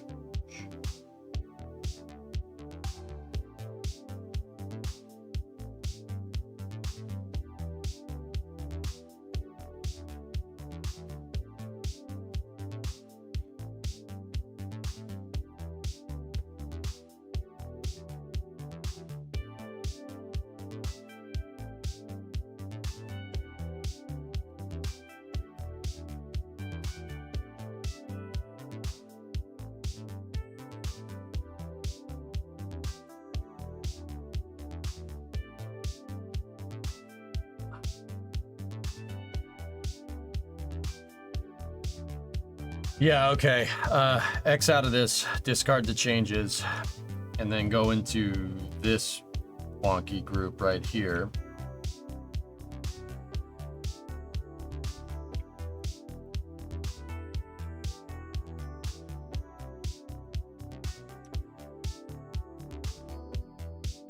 I'm gonna save this one as Hinge Levis 1A. Save. Okay, 1B, fine, jeez. All right, so now open as layers, bring in updated.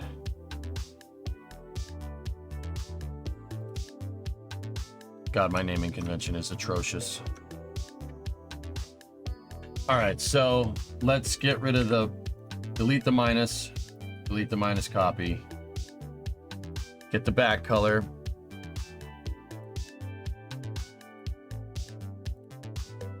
Eyedropper the color. Okay. We can just brush that.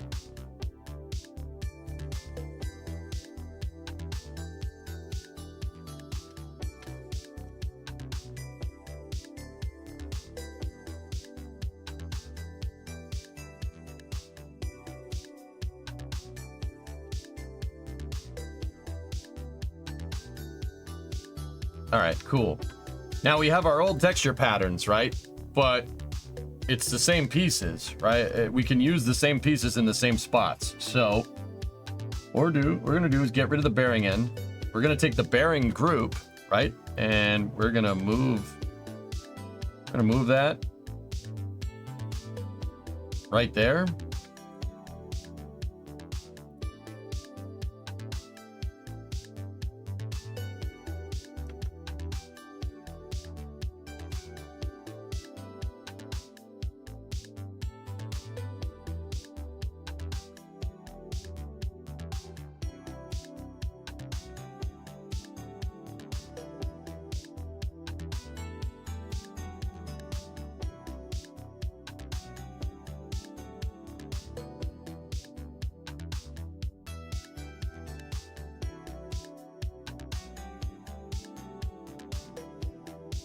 Uh,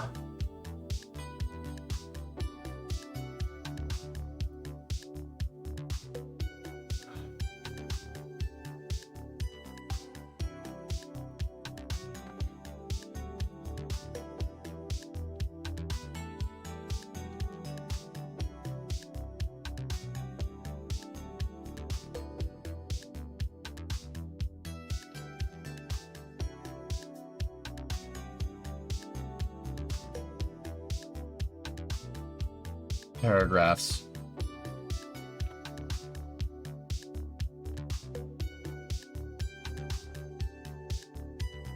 And finally, for March of 1989, near normal Yeah. precipitation, I should say, I'm sorry, near normal I don't. temperature. What are you guys talking about? And above normal precipitation, an active storm track will keep cooking on the East Coast here in March as well.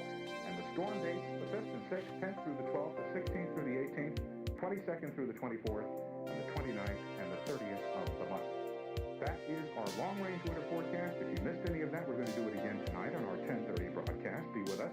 And you can also write me and include a self-addressed stamp envelope. Channel 11 here, 220 East 42nd Street. And We'll send you a copy of that story. Back to story.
I'm getting confused with all my naming conventions here, guys, because I'm going too fast.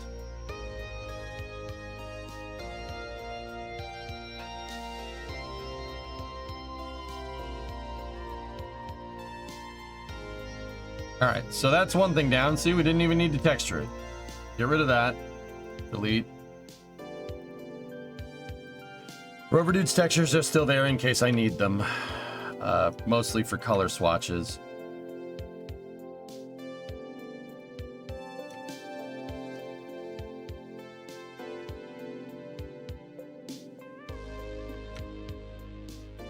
Discovery, go at throttle up.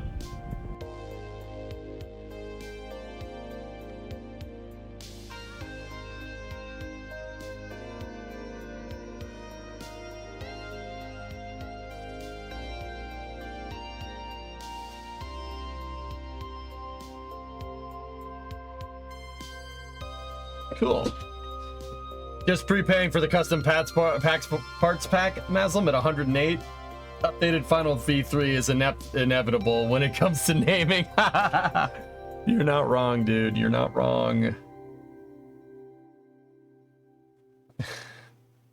I hate it. I hate that that's true. I can't stand it.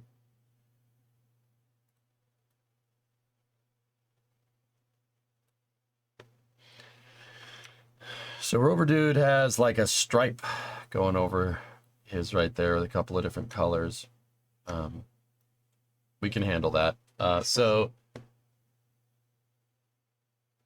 let's take our bearing end piece, right? And I'm gonna have to, no, nope. Why?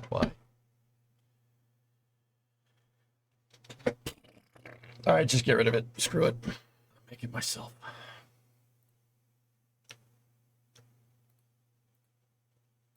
Our stripes are right there. We can take our stripes and we can move them.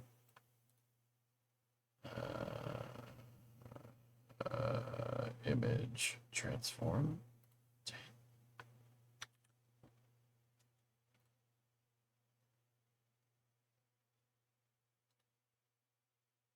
Why is GIMP so just stupid?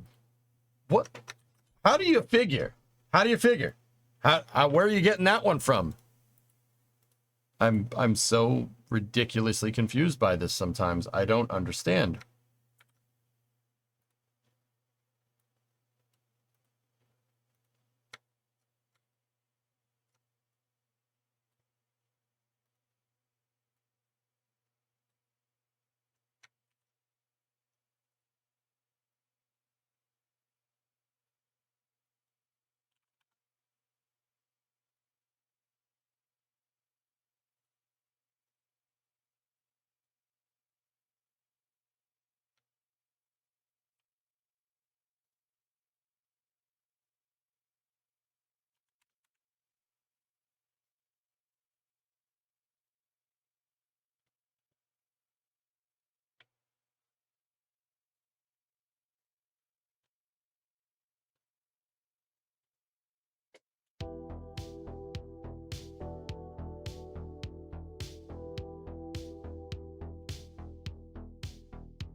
I use the banding box like that. I don't. No.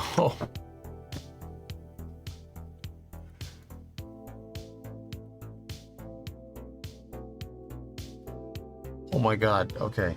All right. All right. There we go. We got it. Ladies and gentlemen, we got it.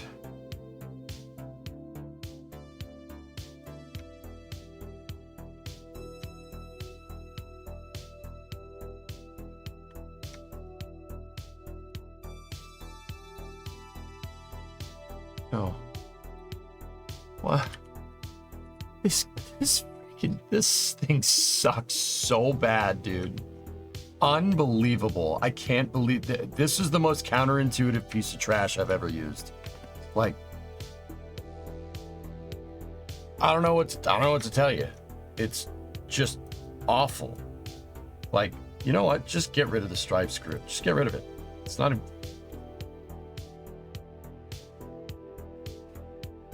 it's so backwards and counterintuitive to like Photoshop. I can't believe it. I just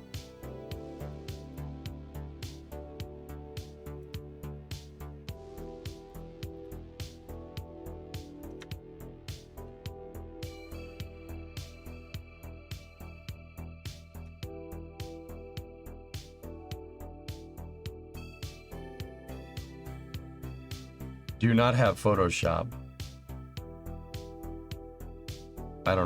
Do I not have Photoshop? No. Think I would be using this crock of crap if I did?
Layer crop to content, then selection of transform would be better. Layer crop to content.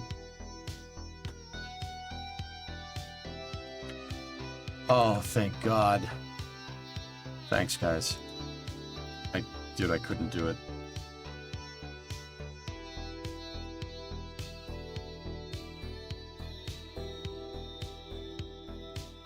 Thanks, dudes. Appreciate it.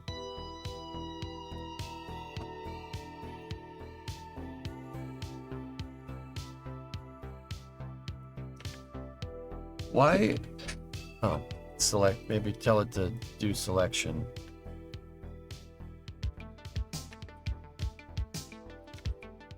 What is it selecting here, dudes? You gotta select the layer.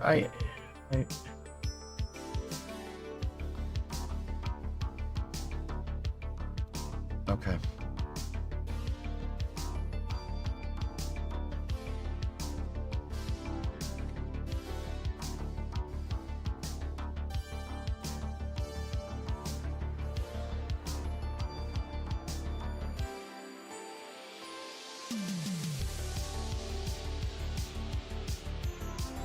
What is this? What?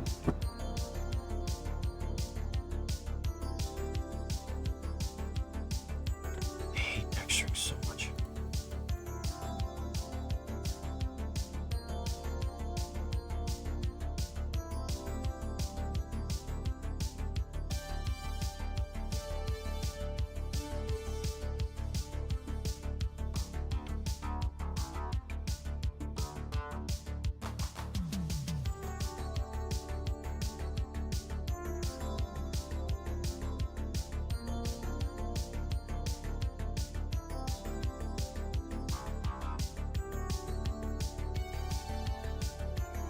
I hate this. I hate it so much. I'm almost, with the exception of like that stuff and that, I'm kind of like just repaint the whole damn thing.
What am I?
I understand that, Aqualux. That's stupid.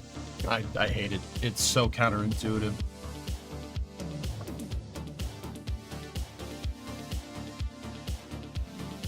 Like, I get it. I understand what it's doing. So, like, here, look. We'll go to transform this. Transform selection on the layer. How is that the layer? How is that the layer? I don't understand. Okay, so we go to transform on selection, right? What the fuck is that? That is not what I have selected. What are you doing? This program sucks. I hate it. It's awful and it's pissing me off.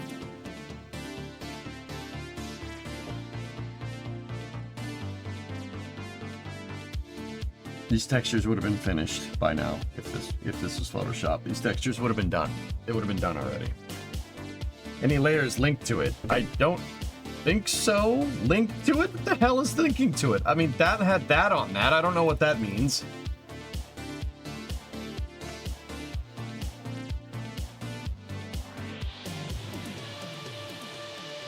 Like, okay, here we go. I want to select this, all right? I want to move this. I want to translate it to shape. So, unified transform, if that's what we need, we could Shift T. Okay, Shift T. Here, let's even try this. Let's try to select this. Ready? Shift T. What the funkin' waggles is going on? I hate it. I hate it so much. This program sucks. I'm done. Get rid of this piece of crap. I'm like kind of okay with just using the gray texture.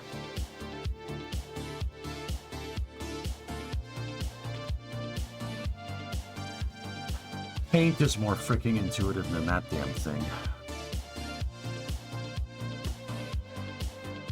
Ever try paint.net?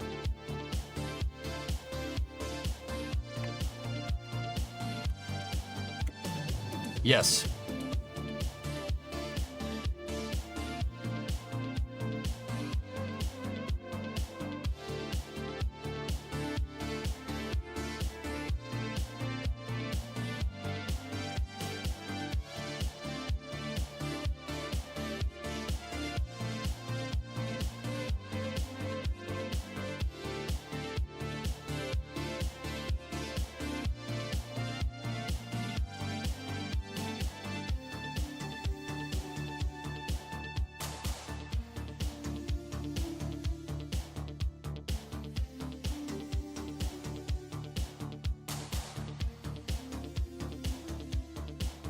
How do I import?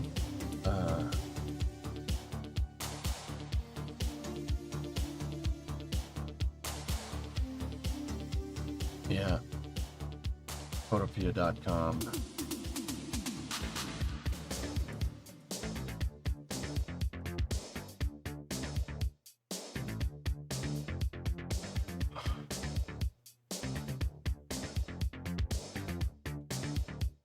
Import from file.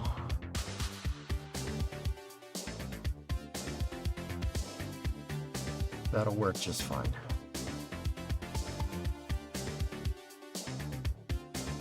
That's the 2K version of that.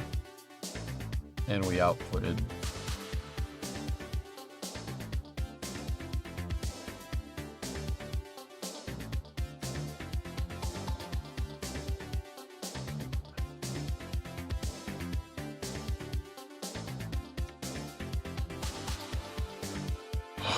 Okay.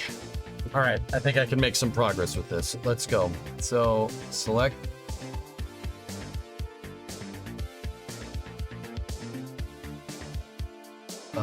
Let's see if we can crop out of this thing.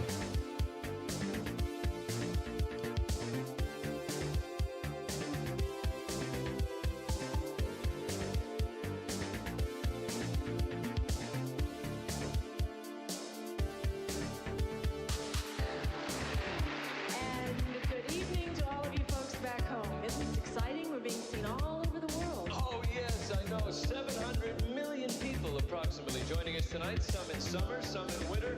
But wherever you are in the world, the swimsuit segment will be sure to warm your hearts. Our first group, our first stop, will be on the grounds of the world-famous National Palace Museum, which houses Chinese treasures dating back some 4,000 years. Well, let's hit the road.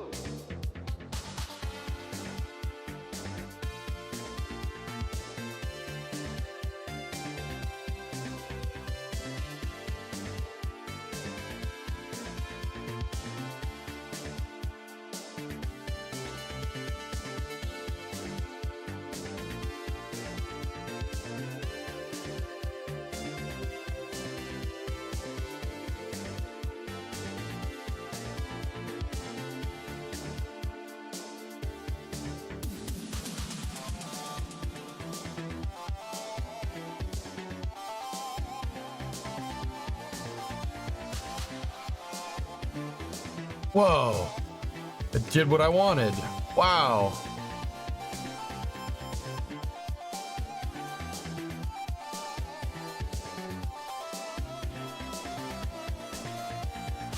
Where's the transform tool?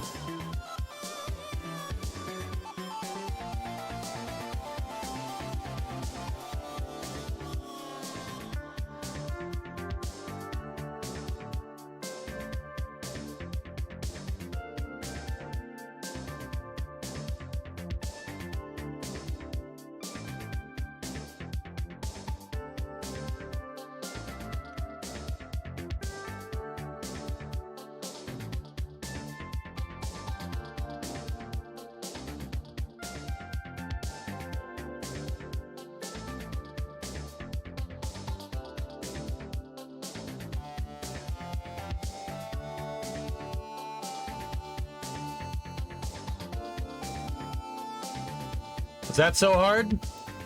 That's it. That's all I wanted. That's all I needed. Could have just done that.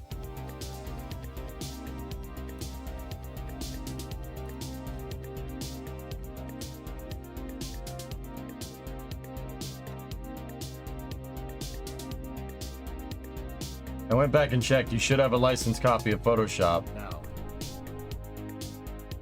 What's wrong with my camera?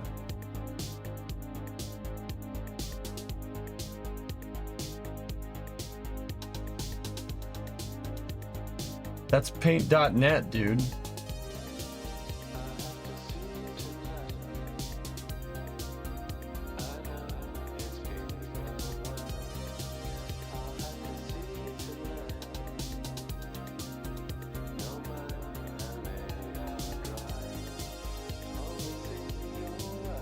See this timestamp. I haven't seen Maverick yet, Conrad. No. Is it a legit license? I can't. If it's not, I can't get it. Like, anything ripped.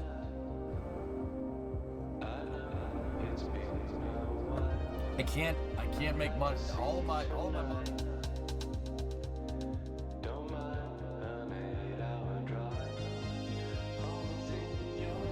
I freelance to pay for the Photoshop subscription.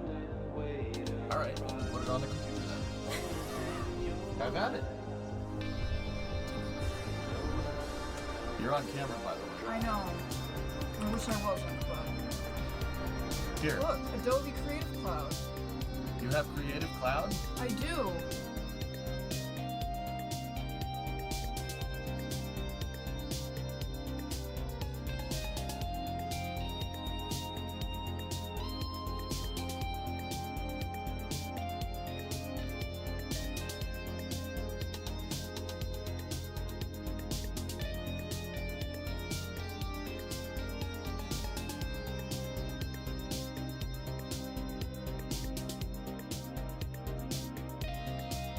Red is your problem, green is the fix. Now I'm done with GIMP W. That program sucks.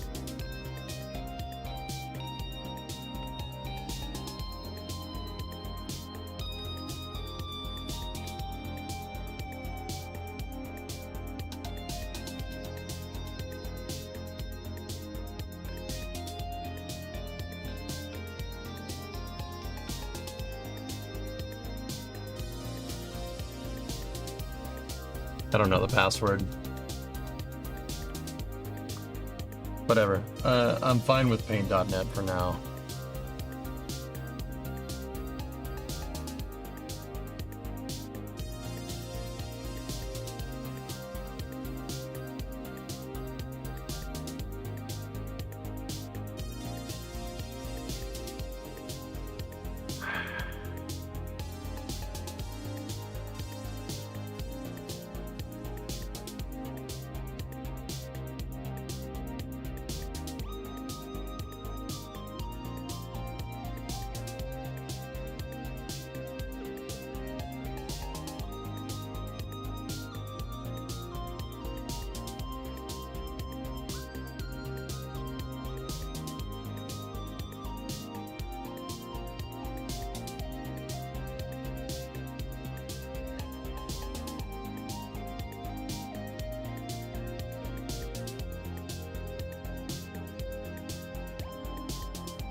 Look at that. It's like freaking magic.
Can we even rotate? Oh my gosh. Look at that.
Give me 1 second, dudes.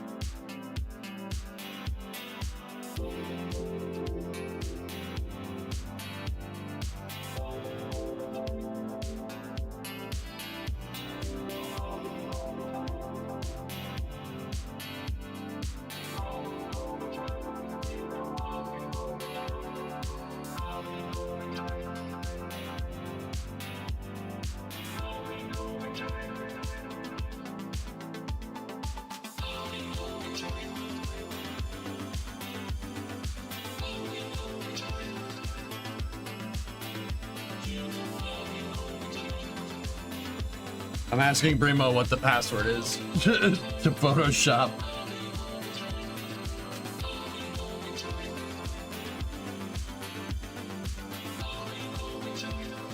I don't want to do this. Get rid of this. Get rid of that crap. It's not Titan 1, 2, 3, 4, man.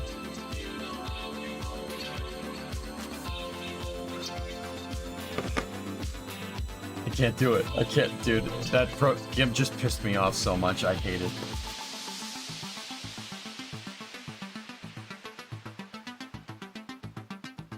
I got the Boston Dynamics thing.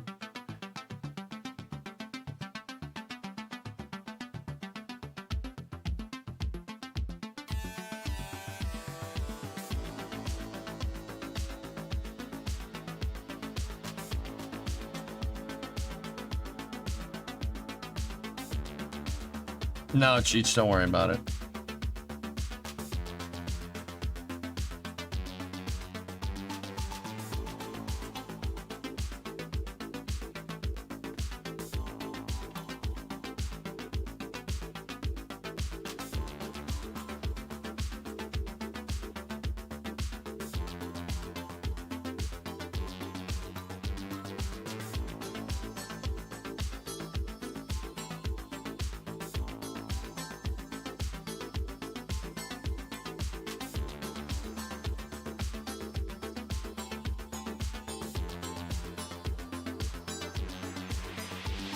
I've watched you for so long, it would make you feel better. Well, I got a Creed. We got a cloud thing. Don't worry about it.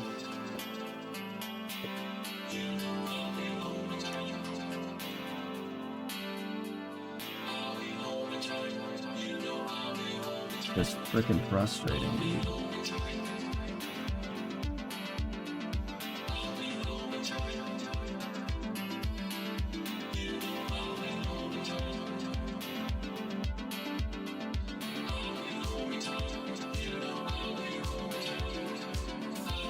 We're almost there too. It's just, all I gotta do is just copy a bunch of these parts and then add the stripes and then we're good. Like, that's all we gotta do. It's like we're so close and I can't copy any of the things. You know what? I'm gonna take one more guess at that password. Brimo hasn't gotten back to me.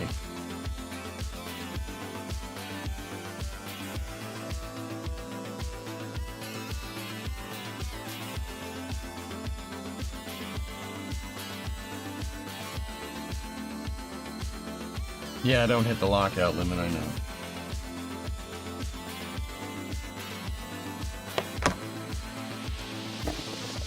I just want to play with my stupid hinges that we made, dang it.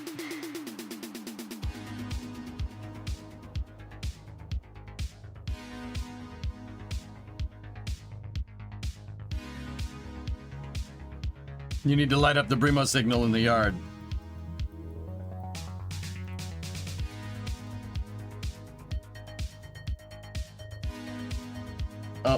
Up. I got a FaceTime call.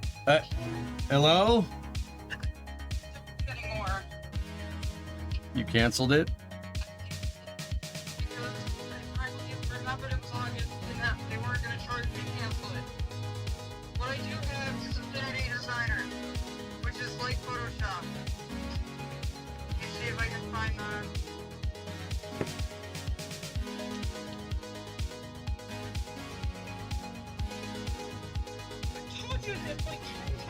You did. You did. I can't take it. GIMP is so stupid. I hate it so much.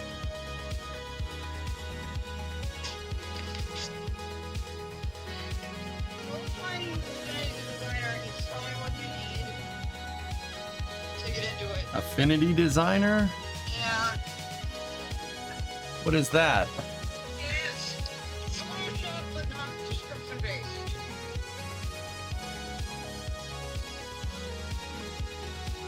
Affinity ain't bad. That's what chat says.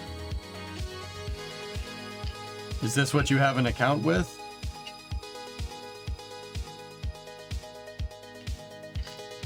Affinity Designer. What do I need to do here? How do you download this? Well, first of all, your free trial, it says.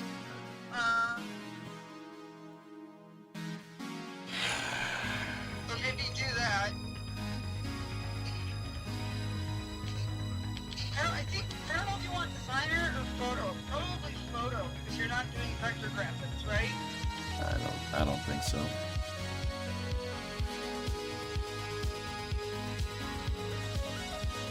Free trial, then you log in. Okay. Alright, I gotta mute stream for a second. I need your email. Free. I'll be right back. I'll be right back 1 second, guys.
Okay.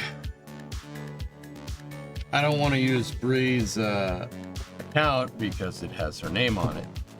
Don't want to do that. So, yeah.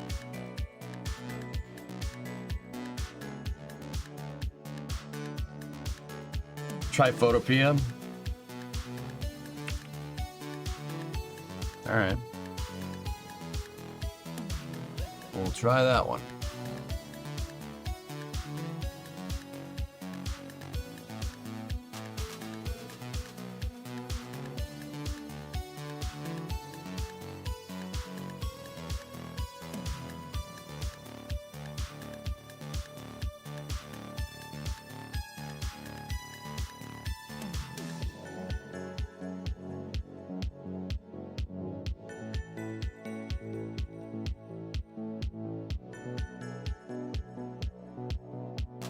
Okay.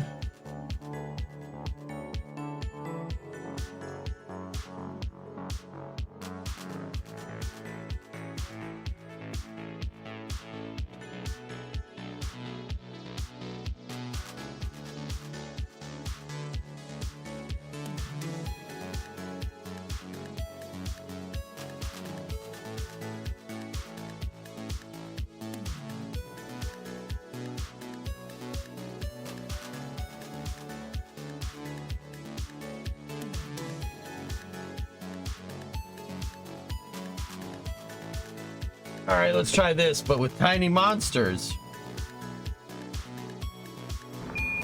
Listen, Tranquility Base here. Thanks. The Eagle has landed. From me to you.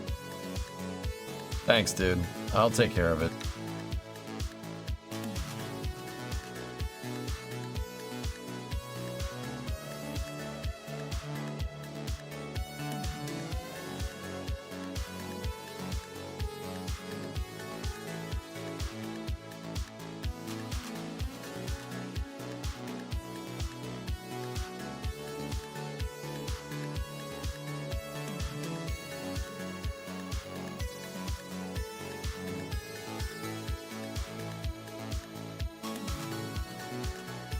How crazy is this thing? Can we...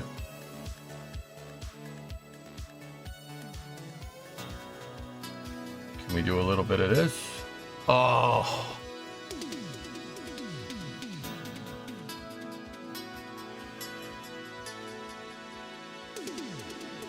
Got it. All right, let's go.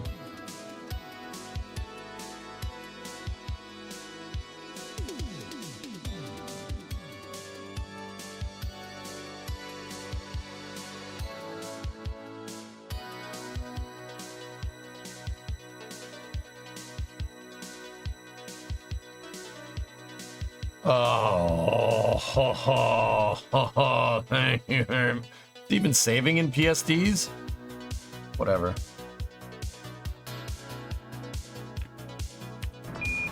Listen, Tranquility Loken. Base here. The Eagle has landed. It's not much, but it's a me. Flockoon. Lacoon.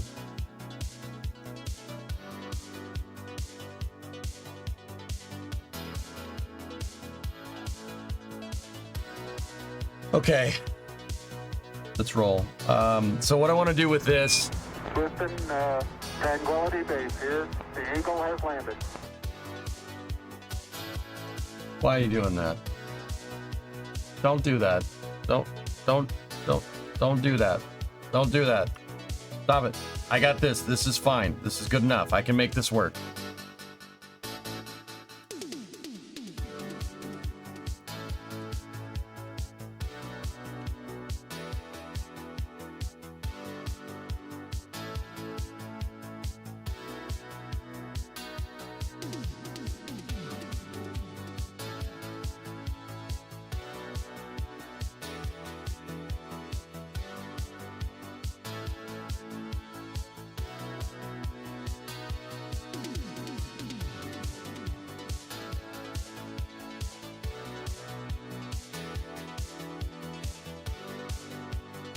Oh my god.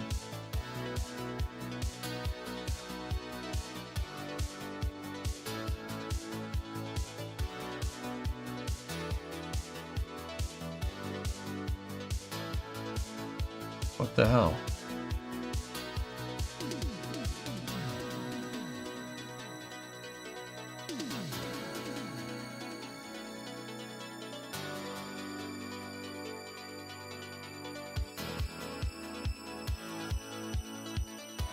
Am I stupid? I might be stupid, dudes. I don't understand. Why is it moving the layer that... Okay, layer 2, right?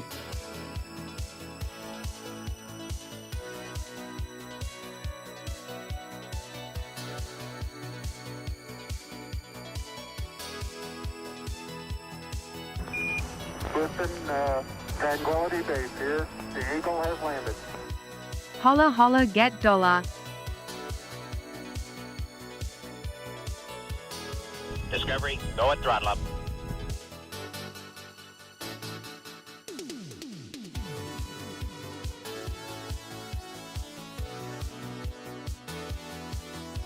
Okay.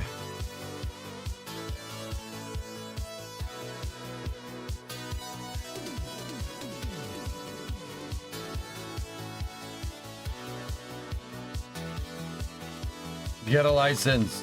Yeah. Yeah, okay. Alright, let's roll. No. You know what?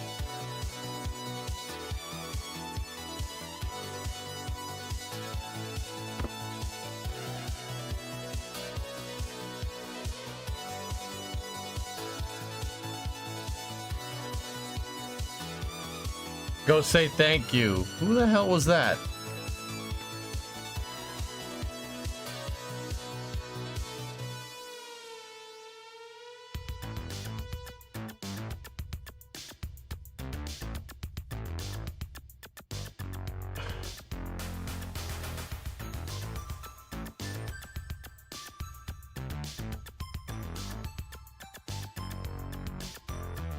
You why? Don't give me money because I'm whining about this, dudes. Jeez.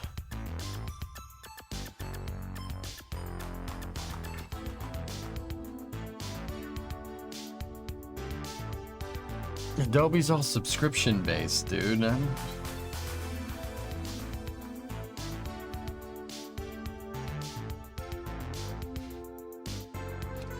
People are giving me money because I hate GIMP so much that I started whining about it on stream. So everybody's just gave me the money to buy a stupid Photoshop license.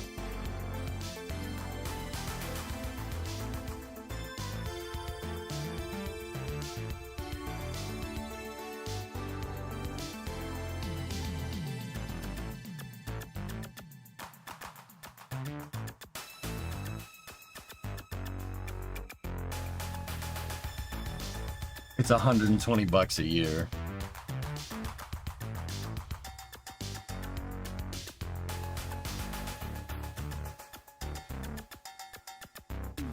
You haven't been able to do that for some time, Geek. It's all subscription based.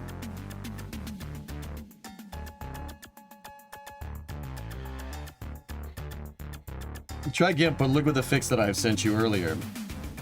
I hate that program, W.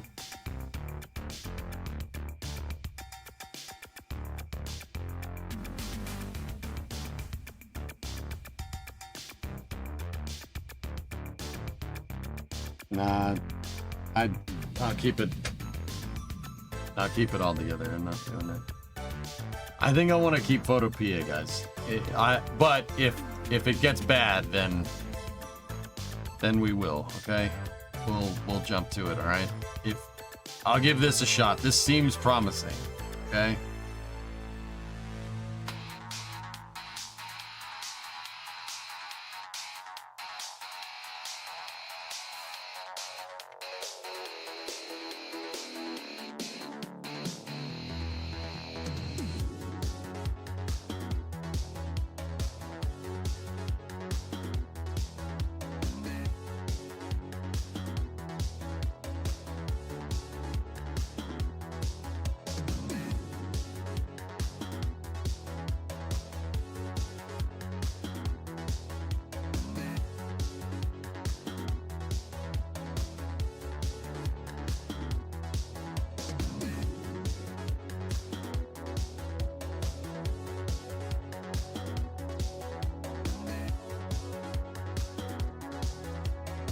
Let's just get this done.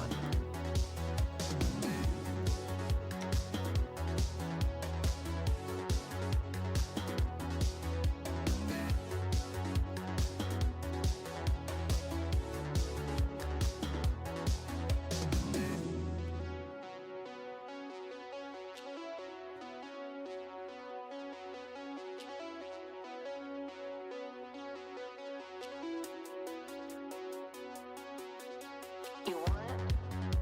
Then work it. You need it? Then earn it. You want it? Then do it. You need it? Then earn it.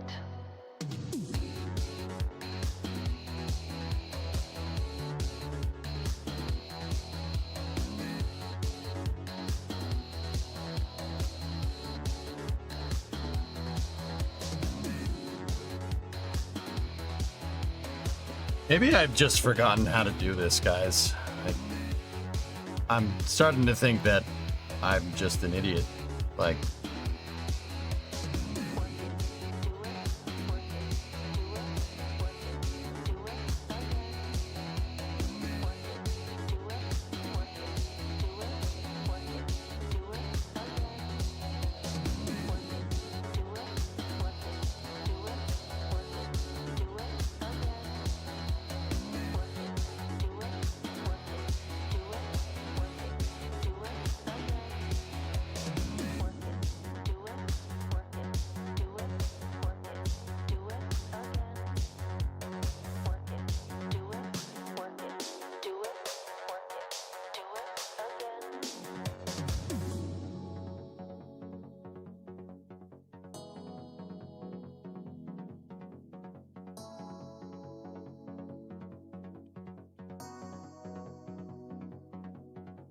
You want it? I just need this flipped, Bree. That's it. I just need it flipped. That's all I'm trying to do.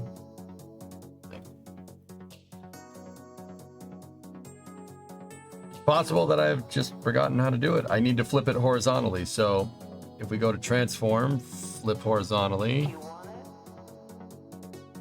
it? it flipped the whole damn thing. You want it?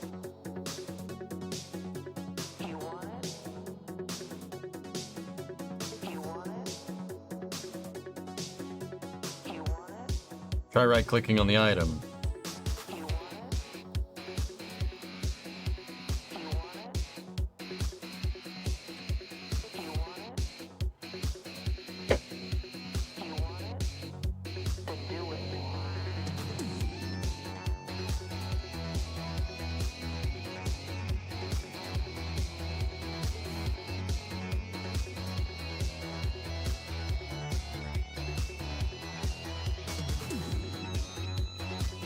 What do you need flipped? What's in my selection, Bree? Control T. It opens up a new tab because we're in Photopea. I already tried that. Transform controls. Ah, there we go. Hold up. I think I got it.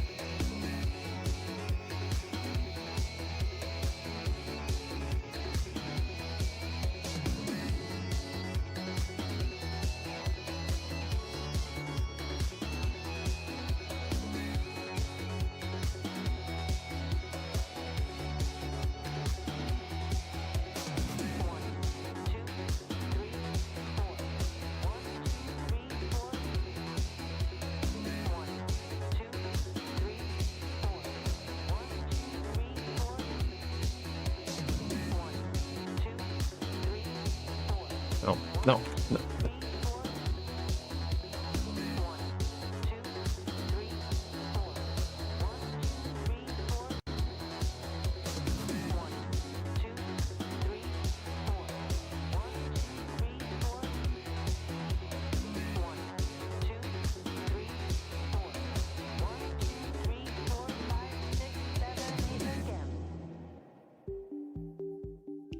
No, no, I don't want you. It's just embarrassing. Why? All right, all right, all right.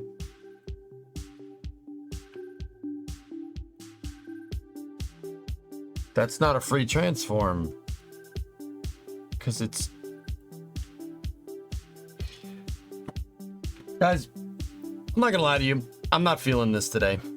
Can we finish this part tomorrow? And I'll just do something else for, like, the next hour. And just go back to workers or something. I don't know. Or play with this thing in Kerbal. It's just the texture.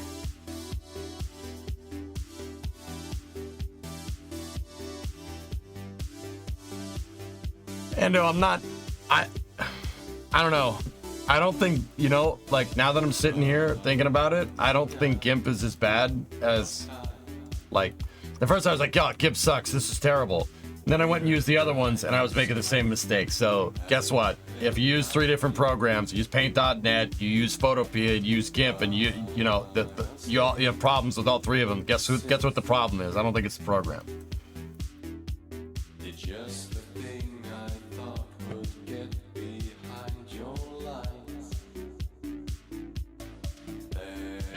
I think my brain just screwed up. I mean, but we were doing the texture, the other part of the textures, we did the plus and the minus just fine. I don't know, but my brain just not doing it today.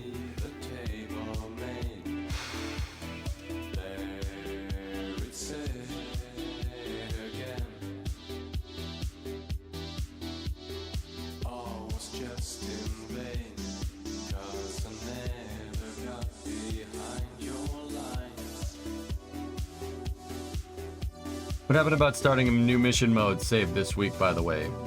Modeling eclipsed that, say. The whole point of this hinge was to see if I could do this quickly.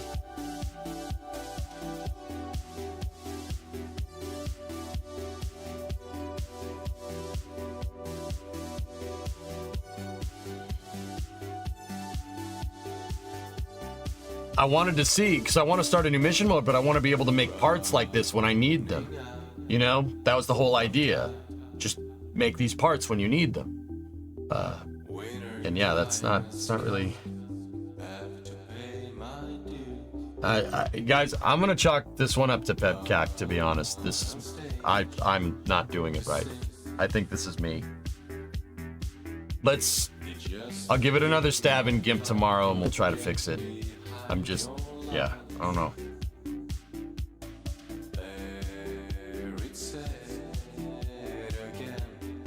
We'll, yeah, I'll jump to workers for an hour. I'm just, yeah, not feeling it. Not feeling it. But yeah, I mean, I think if I optimize my texture, if I optimize texture workflow, we just got to pick a program and get good with it. Discovery, go at throttle up. If I optimize texture workflow, I'm pretty sure we can crank out parts relatively fast. Like, it shouldn't take very long.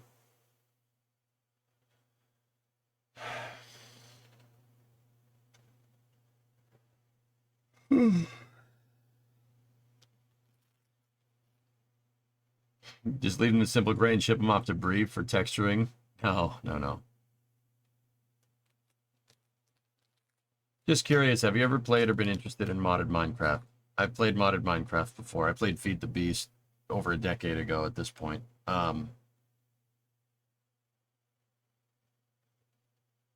Yeah, I'm not interested right now.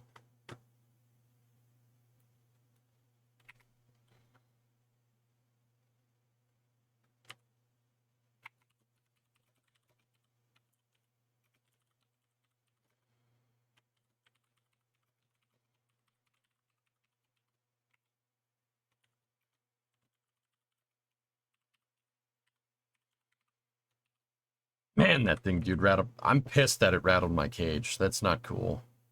I don't like that. But yeah, if we can get this done faster, it'll be better. Krita is long. I don't want to talk about it anymore, homies.